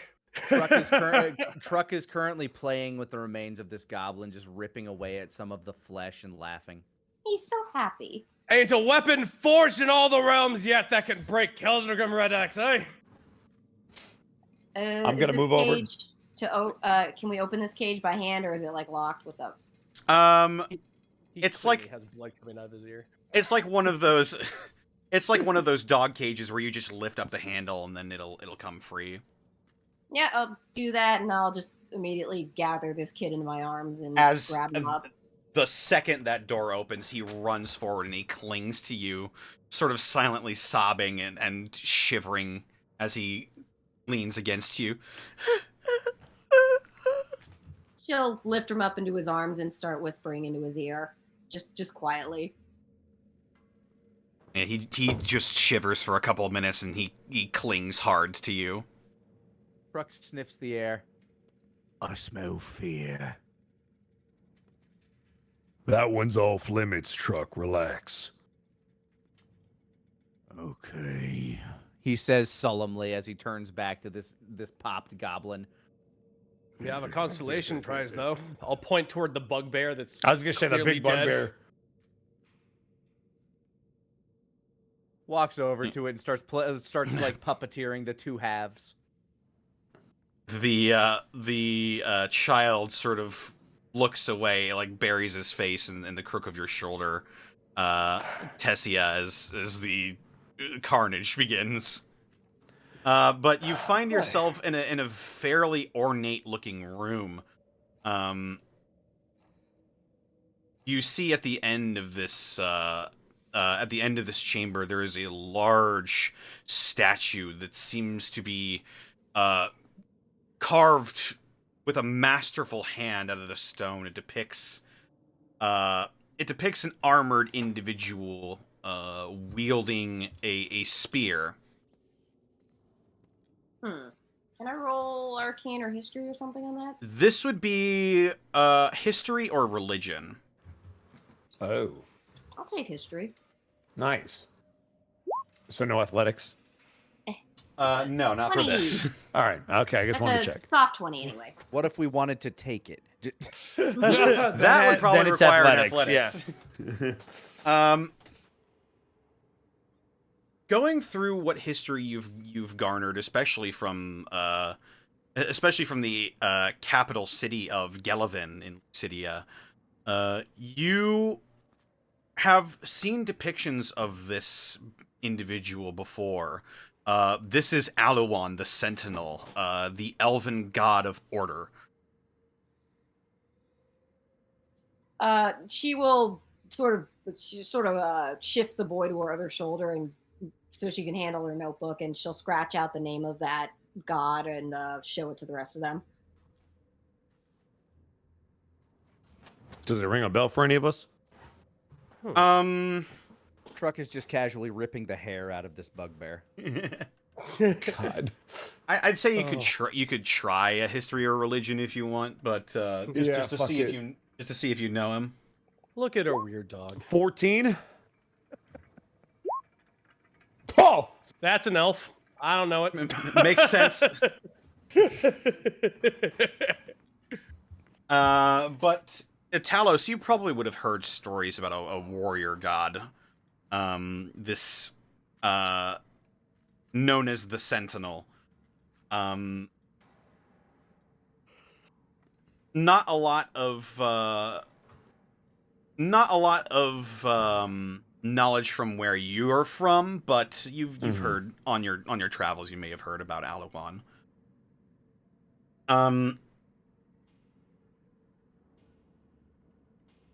You notice at the base of the statue there appears to be a line of text carved into the dais that the statue stands on.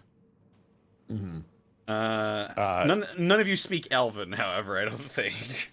No, actually. Wait, actually, I think I do, yes, actually. you do.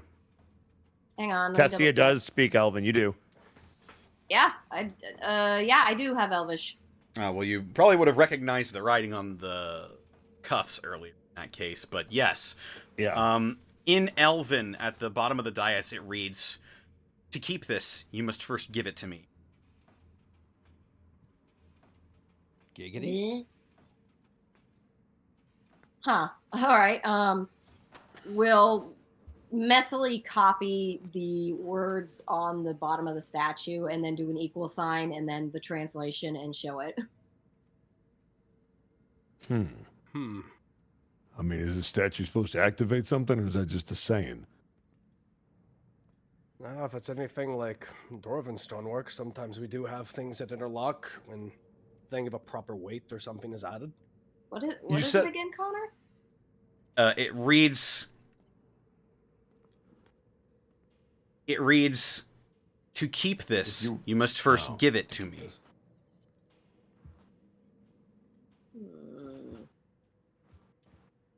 You said he has a sword in his hand? He's got a spear in his hand. Spear. Does it look like the spear can come out? No, this all looks like one solid piece of carving. It doesn't look like anything could be removed from the statue. Since I recognized it as the Sentinel, does that ring true as a saying that I might have heard, rather than a literal thing that this statue is meant to have happen to it? With your religion roll, I'd say that you would know that Alawan, being a god of order, probably one of the more good aligned deities in Eanchainn. This place sucks. Hey, you feel a little uncomfortable here. just a small itch. But those words in particular, is that like a saying, or is that something specific to this statue? Make an intelligence check. Oh fuck! Why? 11. I'll give it to you. It's probably a riddle of some kind. Okay, I figured. I just wanted to make sure it wasn't like a saying before we tried to figure this out. Does there look like there's any place on this statue where something can be inserted or removed? No. Or could we? Okay, there does not. Yeah, it does not appear to be any like slots to insert something or remove something from it. Just appears to be one massive block of stone that was carved. I'm assuming it's the elves that are my ancient enemy at this point. A lot of people are your ancient enemies, actually. yeah, but I'm guessing it was an elf that truly bound me to this servitude in hell. So above game, I think if it's a riddle, I think I have it, but I don't know if I would know it in game. Same, which is why I'm trying to reason why Truck might know it. Has the boy calmed down a little bit? As you are sort of mulling the words over, he takes a few deep breaths, and he's still clinging hard to you, but he appears to be a little bit calm now. She shows him the last thing she wrote in her notebook, the translated in common phrase, and she points at it on the statue, and then she adds a question mark to it and sort of looks at him to see if he gets what she's saying. He'll sort of think for a little bit. How old is this aperitif? Jesus Christ, Lanny! Jesus, man. Christ above! Probably around 7.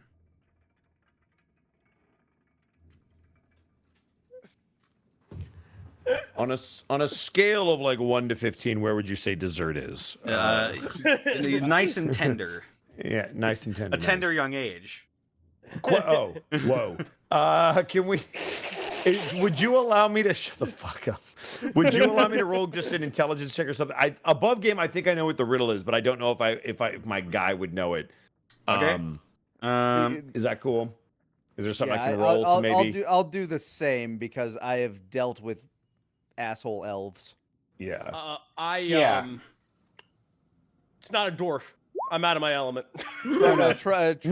Well, there we go. Woo! My boy. Yeah, I would say you can absolutely use your above game knowledge here. to see if it'll work. All right. To connect the dots. I mean, if you need to make a promise before you can keep it. Maybe that's it.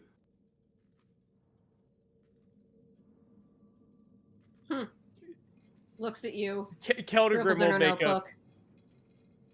Shows a Keldagrim little will thumbs just up. look at him and just give it a try.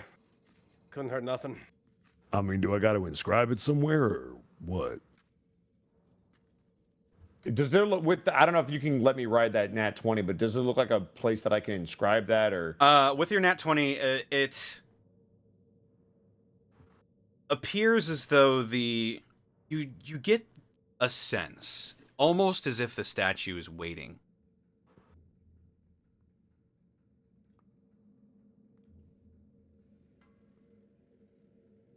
Almost seems expectant on your answer. And what was the actual riddle? The riddle was to keep this, you must first give it to me. Tessia taps you on the shoulder. Mm-hmm. And scribbles a second, shows you her book, and it's an open mouth with like little voice lines coming out of it. Probably got to say it. She nods. Aye. I spoke an oath, probably. The answer is a promise. As your words leave your mouth, you hear, you feel sort of a strange energy build up in the room, and you hear a as just beyond the statue,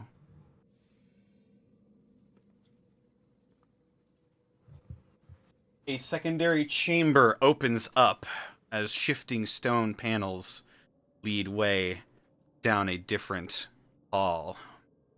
What in the name is this? I've dug most of the face off of this bugbear's face, so I'm bored and I will follow. Tessia, make sure the kid's all right. We'll call if we need you. I'll go too. I can watch the child.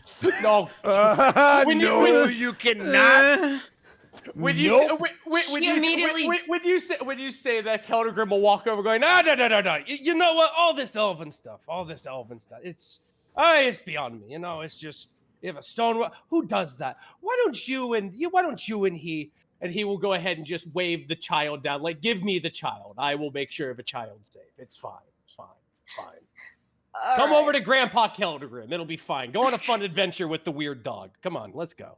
She'll gently set the kid down and sort of gesture towards you, Rabbit, and just be like, or Keldagrim, and just be like, you know, go on. Thumbs up. I'll make sure you're fine. They just got to make sure there's nothing else dangerous out here. All right. Mm-hmm. Hey, truck, you're coming with me. Where you at? Oh, I follow. I follow. All right, as I was not specifically ordered to go one way or the other. Now I am. Pyotr Yep. stays behind with Keldagrim as you journey forth into the final layer of this ancient Let me ask you. mausoleum. Oh, God. And I'm kidnapping you because I'm going to place you here. Oh God. Let me ask you something, Pyotr. Should you Oh, sleep with a God. head wound? Ah, it's probably fine. Just very Oh, shit. Sarcophagi. Mm-hmm. As Weird. you Oh, finally! I've been Oh, waiting to shit. take a piss. Oh, Oh my God. As you enter this room, you see what appears to be the actual tomb of this place. Is the deepest, lowest level of this stone mausoleum. You see 5 stone sarcophagi that are arranged around the room that are ornately carved with scenes of victories of the Sentinel Order, a group of druids and paladins that seek to hold order and peace above all. And in the centermost coffin, down to the very edge of this room, you see inlaid into sort of a carving of a depiction of an elf, resting beneath its hands, appears to be a sword. That's the depiction. The depiction is of an ancient dead warrior. The sword itself is real. The sword And is real. All right. The sword is real, and it glows with a faint, sort of yellowish green light. Hey, Tessia, you know what this is? I'll roll on it. Is that a Arcana check?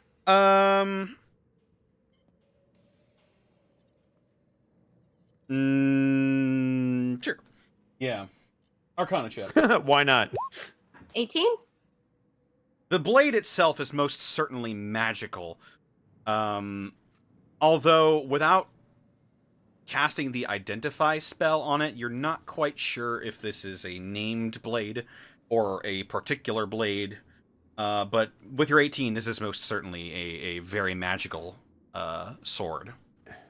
Yeah, she just writes that in her book. She just writes the word magic in her book and shows it to him.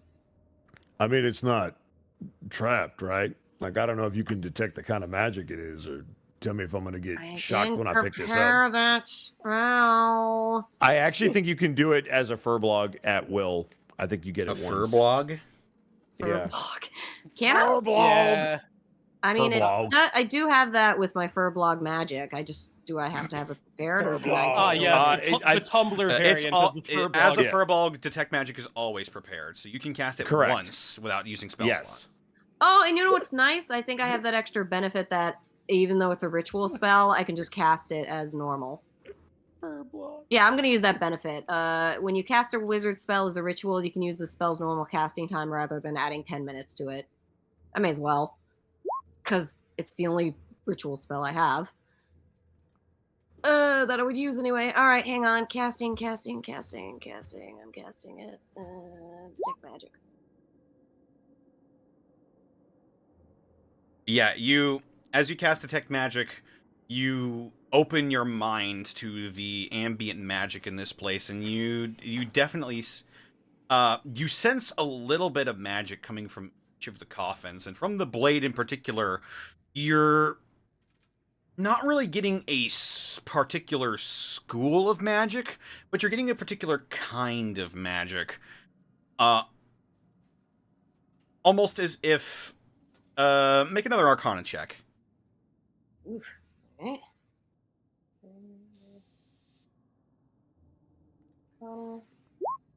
16?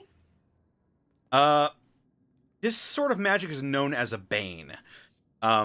It is Oh. it is meant to be particularly harmful towards a specific thing, but you're not able to identify what. Oh, so like basically the sword is like really good against a particular type of monster. That's right. Or it's That's making, right. and it's probably making sure that a certain type doesn't grab it. Oh. Everybody's Speaking- just tilting heads over at Lanny. Speaking of which, that stealth roll, I'm not very good at it. I'm defecating in this corner. Yeah, I'm gonna a sudden smell erupts. Very quickly we'll sketch and show I keep forgetting everybody's name. I will show Talos a crude picture of a truck, and the sword is next to him, but I basically have like a stop signal between them, like if you understand what I mean. Like, don't touch it. Basically, if you look at her like you don't get it, she'll sigh and just write it out again, and she'll write it firmly. Truck should not touch. Then I am going to reach out. I'm going to put my hand on the sword and see what happens. As you approach, you see there appears to be a set of runes that are carved into the blade itself. Oh, Are they elvish? If I was going to say, I'm going to immediately ask for Tessia to look at these before I touch it if there's runes. Yeah, you sort of instinctively pull your hand back as you see the runes that are lining up and down the blade. And Tessia, if you do look over it, they are indeed elvish. Can I? What do they say? The runes read,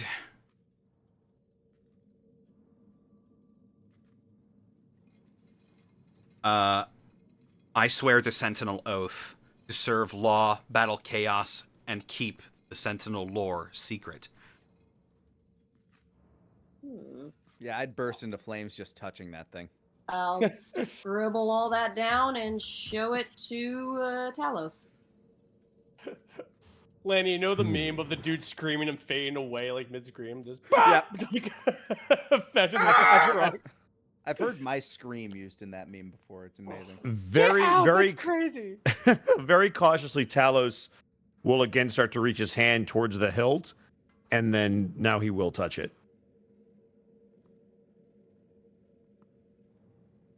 You touch the blade. It doesn't. The ambient magic from the blade sort of, it almost buzzes as your fingers brush over the blade. It is the metal is pristine, untouched by the ravages of time or wear or anything like that.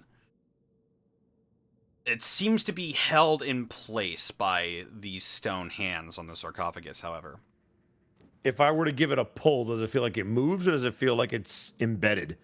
Tessie is trying to get your attention. And I will look. She points to the words she translated again and then flips back a few pages to that picture of the mouth speaking. And then flips it back. I have to take an oath. Nods. I'm still going to see if it'll move at all before I do anything. It does not seem to. All right. I'm going to look back to the book and see what was the exact wording. She'll hold it up to you. Connor? The wording was, I swear the Sentinel oath. Serve law, battle chaos, and keep the Sentinel's lore secret. I swear the Sentinel oath. I swear...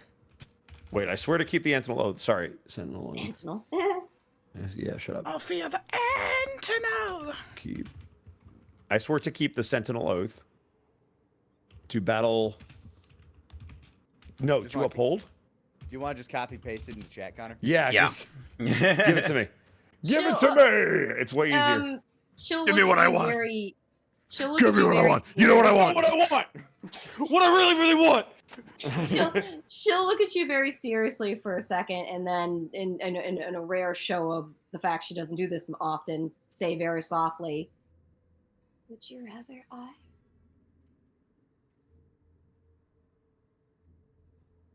I mean, unless you're going to use the sword, I wouldn't want you to have to take the risk.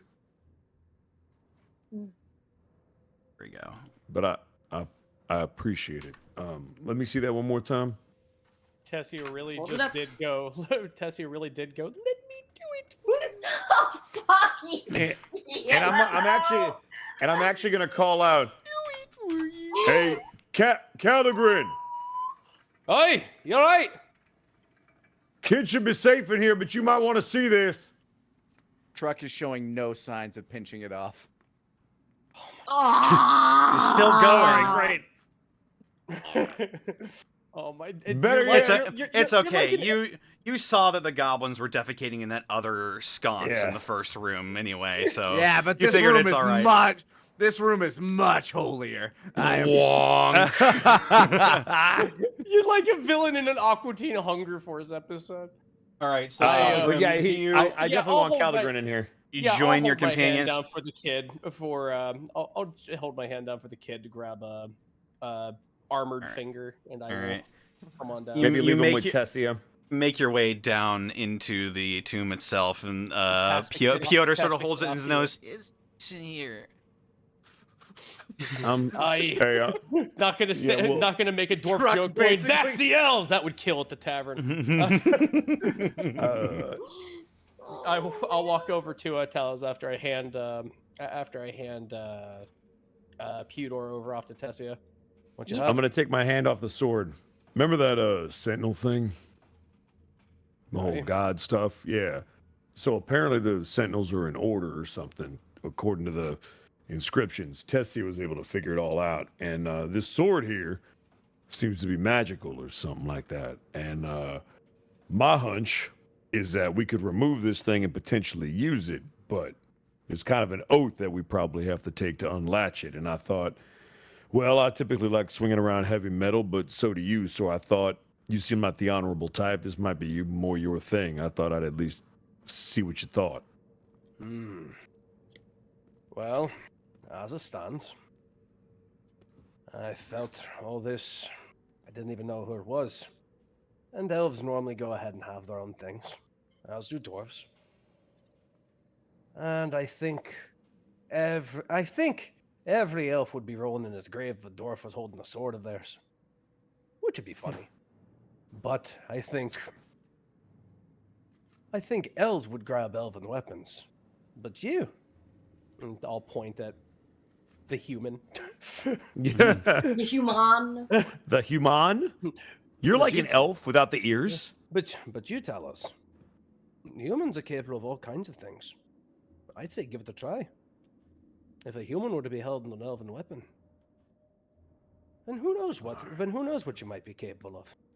I mean, I'll give it a shot, I guess. I'm going to put my hand on the blade and I will say, I swear the Sentinel oath to serve law, battle chaos, and keep the Sentinel's lore secret. and I'm going to try to pull the sword.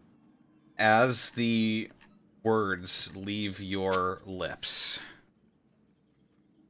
I'm going to ask you 3 things. Okay. What is your background? My background is mercenary life. What is your alignment? True neutral. And do you mean the words that you just said?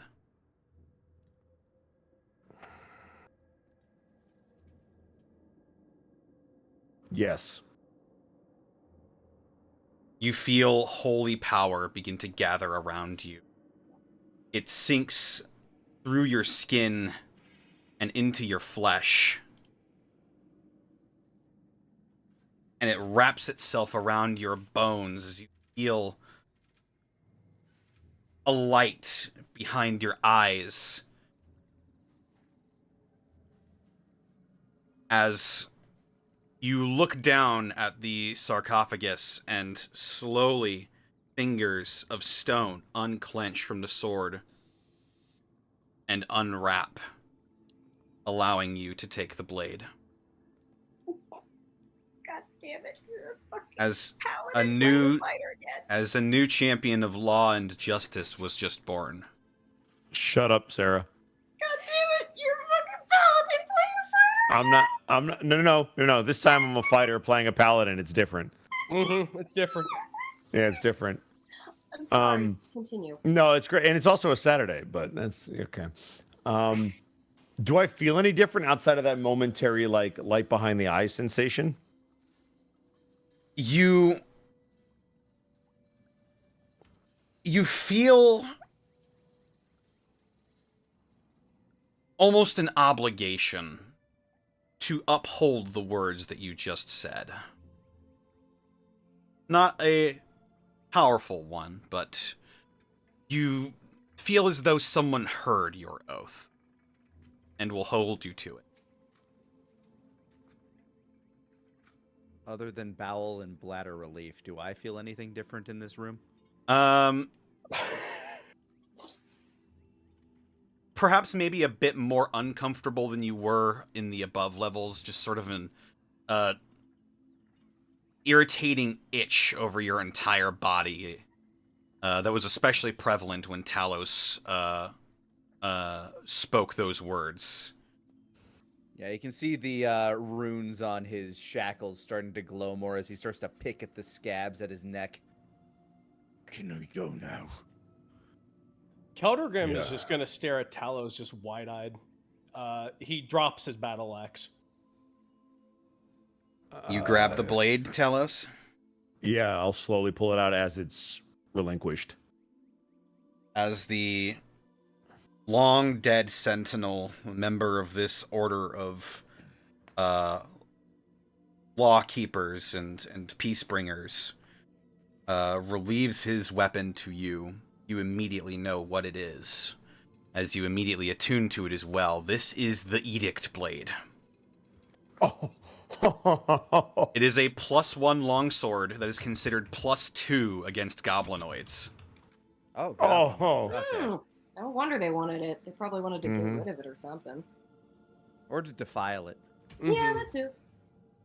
It seemed like they were doing some sort of ritual. Probably gonna run in here and like teabag it. just for gif of Dean slamming himself against the hairdryer.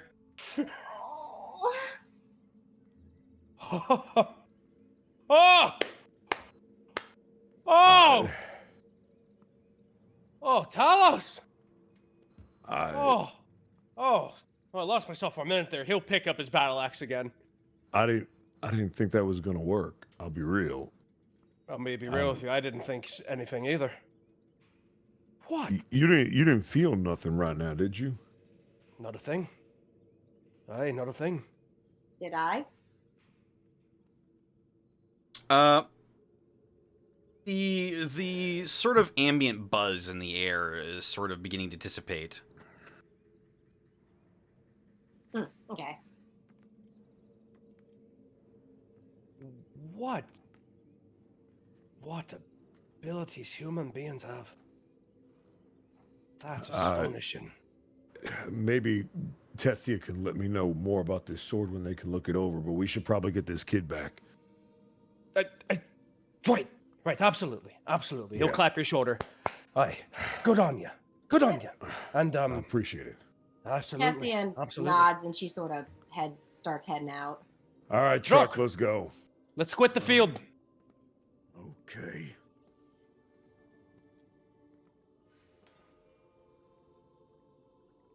On the way out, I attempt to kick one of the sarcophagi so that the lid just stays ajar forever. That's what you get. Now you're never I wanna getting back to be sleep. forever. Make a perception check. Perception check. As you kick the sarcophagus door aside. 19. As you kick the sarcophagus door aside, you see a skeleton clad in ancient armor that looks a lot like the one on the statue. And you swear for a moment you see a flash of light behind its dead skull eyes peer directly at you. I sneer and then I follow them. Fuck you too. And on the way out, you can hear. Return the slab. Return the Adjust the slab. I just imagine he just I'm slides the. trying to sleep. Yeah, he just opens it up, and just the skull lights up. He's like, "Close the fucking door." As you all leave the mausoleum behind, the statue catches your eye one last time. As you turn, you see almost a faint glow in the eyes of this figure, and you notice its expression has changed to a bit of a soft smile. Aw. As he looks over not just you, Talos, but all of you. He seems to bless your leave. I sneer at it even harder. Which makes Truck just scratch his head, going, "It's so itchy here." And I grab one of the goblins on my way out to chew on the way home. You just crack him open As- like As we exit, so you do. a Capri Sun. as we exit, Tessia suddenly actually pipes up. This was fun. I'm glad you could come along. It was. It was the most blood I've spilt in years. That's Right. disturbing. Well, I want to thank you both for your assistance. Truly. Hmm. Yeah, honestly, we probably could have done that without both of y'all. All right. I was trying to be nice, but yeah, it's kind of funny. Okay. Listen, it would have been way harder, but we probably would have done it. I know. You're the best friends I've never killed. Tessia smiles. I'm glad I'm going with you. Then she holds up the book in front of her face a little bit. You should kill my master and replace him. Turn, slow turn. I feel like maybe we could just like negotiate a transfer of the. Yeah. Talos was gonna. Keldagrim was gonna say something to Tessia, but then Trunk said that, and he just lowers his finger. There's nothing else to say. We're going back. No, go ahead. Go ahead for the sake of it. All right. Well, so how was your first adventure, Tessia? You like it? Hmm. Well, Holds her book up in front of her a little bit. I don't know if I'll talk too much still. Words are tedious, but you aren't bad to talk to. All of you. Well, don't worry. Dwarf has a lot of stories in him. And this one, I punched Talos a little bit too firm in the arm. This one's got a lot of stories left to tell. So come along, you two. It's a long walk back. And walk back you do. As you walk back through the Boarwood, the place where you huddled in. Through the trees, as the storm seems to have passed over, leaving a starry night sky behind in its wake. A large group is gathered at the head of the path near the beehives. Pyotr rushes ahead into the arms of his family, and a cheer goes up as you are welcomed back as heroes with great fanfare. And a feast is cooked in your honor as you have saved the day. You've saved the child. And maybe, just maybe, have sworn yourself to something greater. And later on during the feast, Truck. Yeah. You would probably be sitting all by your lonesome away from the festivities. Playing with the remaining hand of the goblin I have, just tearing it into pieces, slowly watching as the flesh rips apart. You would hear the shuffling of grass next to you. My eyes would shift, as would my head, if my eyes were not enough. Your head shifts over, and you see the small form of Pyotr. He's got his hands behind his back, and he sort of jumps and shies away when you look at him. I smile a disturbingly wide grin. He sort of mouth sort of widens into an uncomfortable grin for a brief moment before looking back down.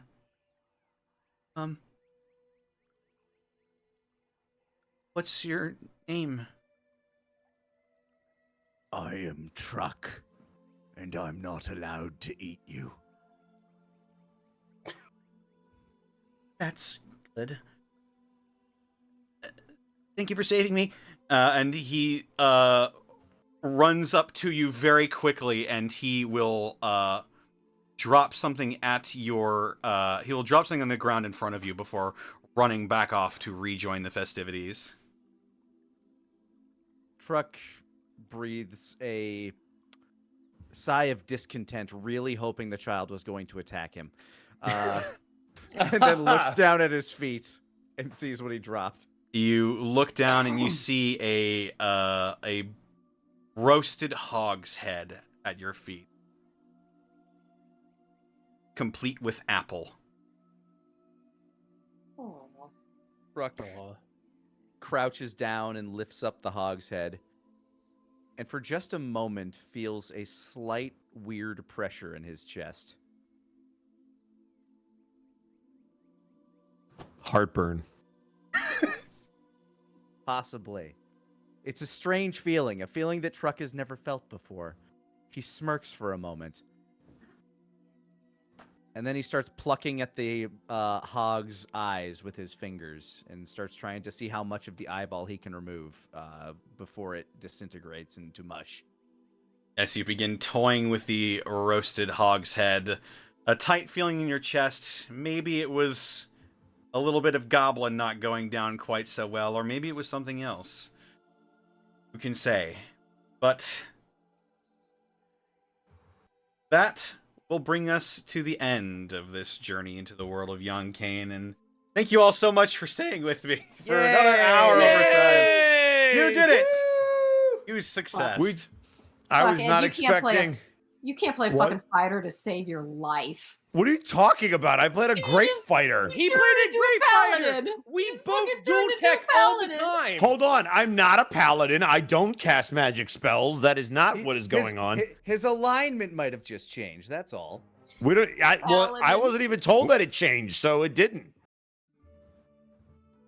Sorry for ruining that moment, by the way, Connor. I just was like, oh my god, he's a paladin. It happened again. I'm not. Fucking No, hold on. Again. Hold on. Sarah, it's completely different. Normally on Saturdays, I play a paladin who's really just a fighter. This, I'm playing a fighter who might think he's a paladin. It's totally different. I can't believe you're a paladin again. On a side note, first time playing a barbarian, fun. I also really, really like this Path of the Beast paladin. That's dude. Barbarian. Path of the Beast is one of my favorite barbarians. As soon as I saw it, I'm like, I kind of want to build a character around that.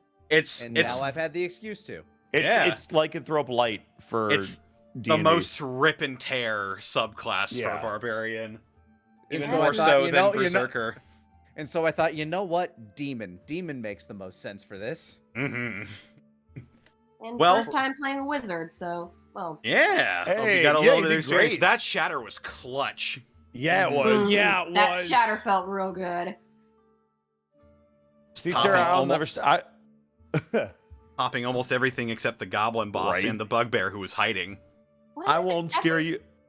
I won't steer you wrong with spells, Sarah. I got you. Why doesn't every so does I assume every wizard would keep magic missile, right? So it's like, wait, that's just automatic damage. Well, no. Yeah. So actually, a lot of people overlook magic missile because they're like, oh, it's shitty damage, but it's a guaranteed hit, and it upscales really well. I think magic missile is super underrated.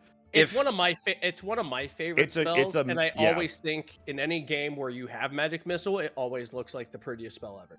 If an enemy caster is concentrating on a spell, magic missile ruins their day. Yeah, because you can just keep hitting them. Ping, ping, ping.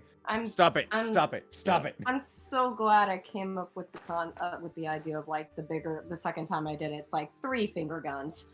I was like, I enjoy her spells like shooting out of her book whenever she draws a doodle for it. It makes me happy. I love this. I love these adventures because like I love this world that Connor made because I'm like, I don't want this to be a one shot. I just want to keep doing this because I love the relationship that Keldagrim and Talos have, and now we have a weird dog and also Sarah's character also within it, and it's gonna be really nice. Firbolg, which is maybe we'll do more in the future if people are out of town or something. But for right now, I think we should go ahead and sign off. Oh, yeah. Good. Rabbit, where can they find you, and what are you up to?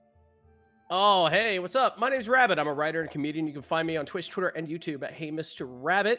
I'm a variety streamer. I stream horror games, RPGs, and retro games. A whole lot going on. Just had a pretty good day so far. I've been trying to align time to clean my apartment. Every time I pick up my mop, something happens. One day these floors will be clean. But one of my favorite things about this relationship so far is that Keldagrim's like, human, I will train him to be a dwarf. And Talos is like, so I found an elven sword, smash cut to him drinking. Where did I go wrong? Where did I go wrong? To be fair, I still have the glaive, so we're good. It's true. You're like, don't you ever swing that sword in my presence. Lanny, where can they find you, and what are you up to? Find me all over the internet at Lanipator. Tomorrow I'm going to be playing some more Zelda, maybe finishing it off. I have no idea how much I have left. Feel like I'm close to the end game, but who knows. On Monday, I'm planning a one-shot, hoping it comes together. I'll see who's interested, who's not, and should be a fun time, as long as you hate Nazis. I hate Nazis. If you hate Nazis, could be a good time. Hell yeah. Hell yeah. Sarah, where can they find you, and what are you up to? I'm on Twitter and YouTube at Sarah with an H&M with an E Willia. I'm very tired. I have stuff to talk about this week, maybe, but we can talk about it next week at Gateway. I hope we have Gateway next week. Yay! Yay! More than likely, hopefully. Or wait, no, it's the 27th. Yes, we do have it on the 27th. Yay! Yeah, that's me. Right on. Bosco, where can they find you, and what are you up to?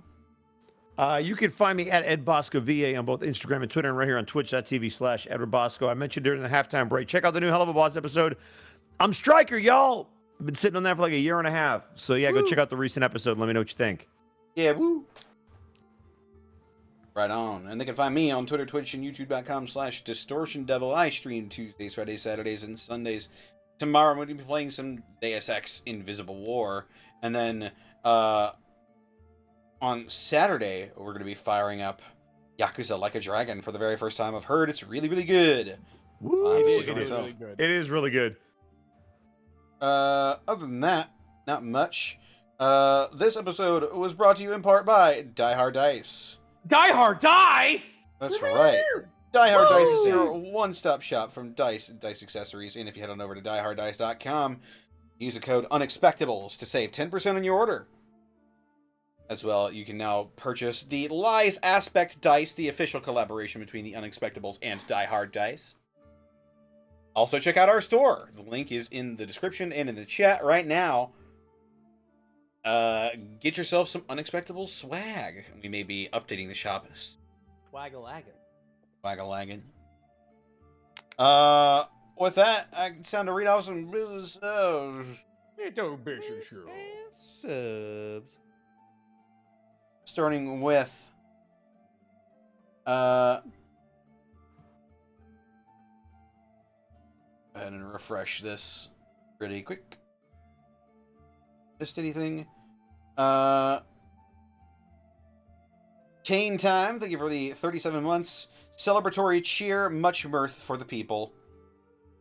DZA 9000, thank you for the 38 months. Yo yo. Mortalia, thank you for the 38 months. Great map. Wow. Thanks. I generated it myself. Paladin's Archives, thank you for the raid with a party of 4, as well as Arukanya, thank you for the raid with a party of 4. Chair of Folding, thank you for the 17 months. Sup, guys? Thanks for helping me make my work more bearable. Timitor, thank you for the 35 months of Prime. Nice, 35 months, now for another 35. River Rat, thank you for the 10 bits. If somebody doesn't say you got hit by a truck, I will be very disappointed. Who been hit by? Been struck by? Truck. A smooth criminal. Someone made the joke about truck and isekaiing, and I'm just thinking the most horrible, gory. Yeah, all of those isekaiing goblins ever. just got isekai. They're in a better place that now. That time a goblin got reincarnated as a human. That time me and all my friends got slaughtered by a maniac and ended up in the human world. It's all copyright, Japan. Don't you fucking dare. With my cell phone. Ugh. And I'm overpowered. Princess Kitsune, thank you for the 100 bits. When getting trucked has a completely different meaning. Ryoku Moonscar, thank you for the 18 months. And Zenlita, thank you for the 100 bits. Glad that the crew was able to save Piotr, or as Chuck calls him, hors d'oeuvres. I use the term aperitif, which is snootier. Mm-hmm. Well, with that, we should probably find someone to raid. Is Mark still streaming? Let's see. Yeah, Mark is still streaming. All right, let's go ahead and raid Mark in that case. What should our raid message be, chat? Don't fuck with the truck now. Probably don't want to use naughty words. Don't want to use naughty words. What should our raid message be? Don't eat the children. Goblin shrieking. Just goblin shrieking. Don't eat children. God. I like that. Don't eat children. Don't eat Oh children. my god, are you serious? Great. Let's do it. It's a good message for day-to-day life, honestly. Yeah, it's a good It's the feel-good hit of the summer. it's a good feeling to bring into your days, the feeling of not wanting to eat children. But yes, thank you so much for stopping by. Thank you for indulging in me building more on my world lore, and thank you to my players as well for playing in it. We'll see y'all next time with some more Gateway this Saturday, and more Unexpectables on Wednesday. Take care, everyone. Take it easy, guys. Bye-bye then. Matt. Yeah.